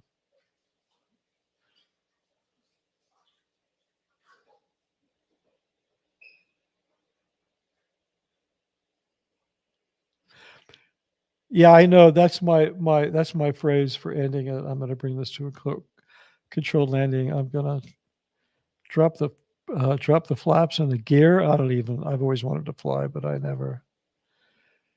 Hey, Petty B, we found each other. That's the great thing about it. Hey, so listen, Clearwater Clara, I need to know. I'm feeling the guilt for not answering your. Okay, one. Okay, she wants to see it again. Okay, good.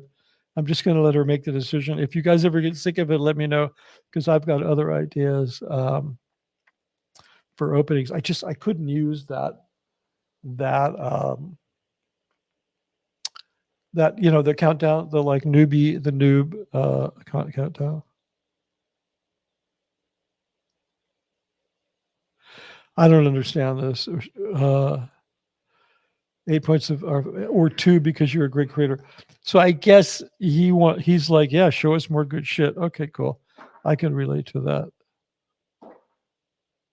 that. But yeah, thanks for that.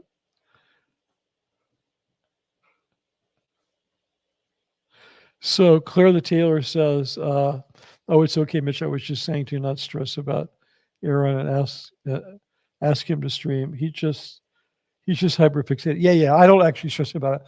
One of the reasons why I do these late and I don't is because I'm trying to stay out of the air traffic of other creators. And Aaron, he usually streams like sometimes 4 times a day. Sometimes he'll go on with Reese and go on for hours and hours. So there's just, there's not a lot of audience when he's on. So I kind of try to stay away from that. Yeah, just because I don't want to compete, it's like, what topics do I want to cover on your streams? Thanks for that, Clearwater Claire. Well, what we've been talking about, I want to talk about film and film history and art history. I want to talk about Scientology. I want to talk about Scientology culture. I don't know if you guys saw, but I did in the community section of my channel, I posted a survey. If you want to go there, you can fill out the survey. Number one is people want to hear about Golden Era Productions, but I also want to talk about. I want to talk about trauma because I think it's really important. I know we haven't done a lot of that. We've done some, but I think the way people arrive at dealing with trauma, because I don't know, I don't want to start a whole new topic, but I think one common denominator of all mental illness, or I don't even want to use that word because I don't like that word, but of the condition of being distraught, where something is bothering you so much that it's actually preventing you from productively moving forward. And I think the common denominator, the basis of all of that is trauma. I don't think there's anything outside the realm of trauma that is really significant when it comes to people's mental state. And I would like to talk about that more because it's something that I think about a lot, and it's something that I study about a lot. And it's worth talking about because the reason we're here in this community is we recognize that the traumatic suffering in life is something that needs to be dealt with. And for so long, our culture, especially in the West, has made it not okay to feel certain things. And we're going to reverse that. Somebody said earlier, God, I wish I...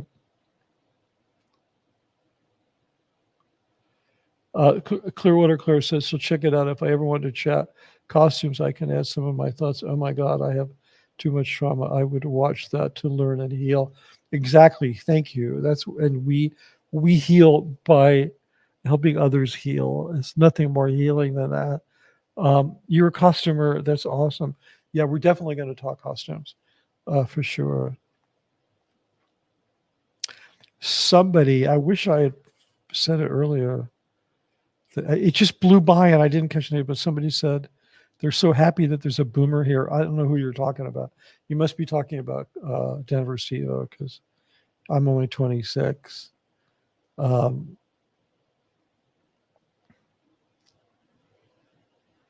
Yeah, Ed says, yeah, trauma, PTSD, CPSD. Yeah,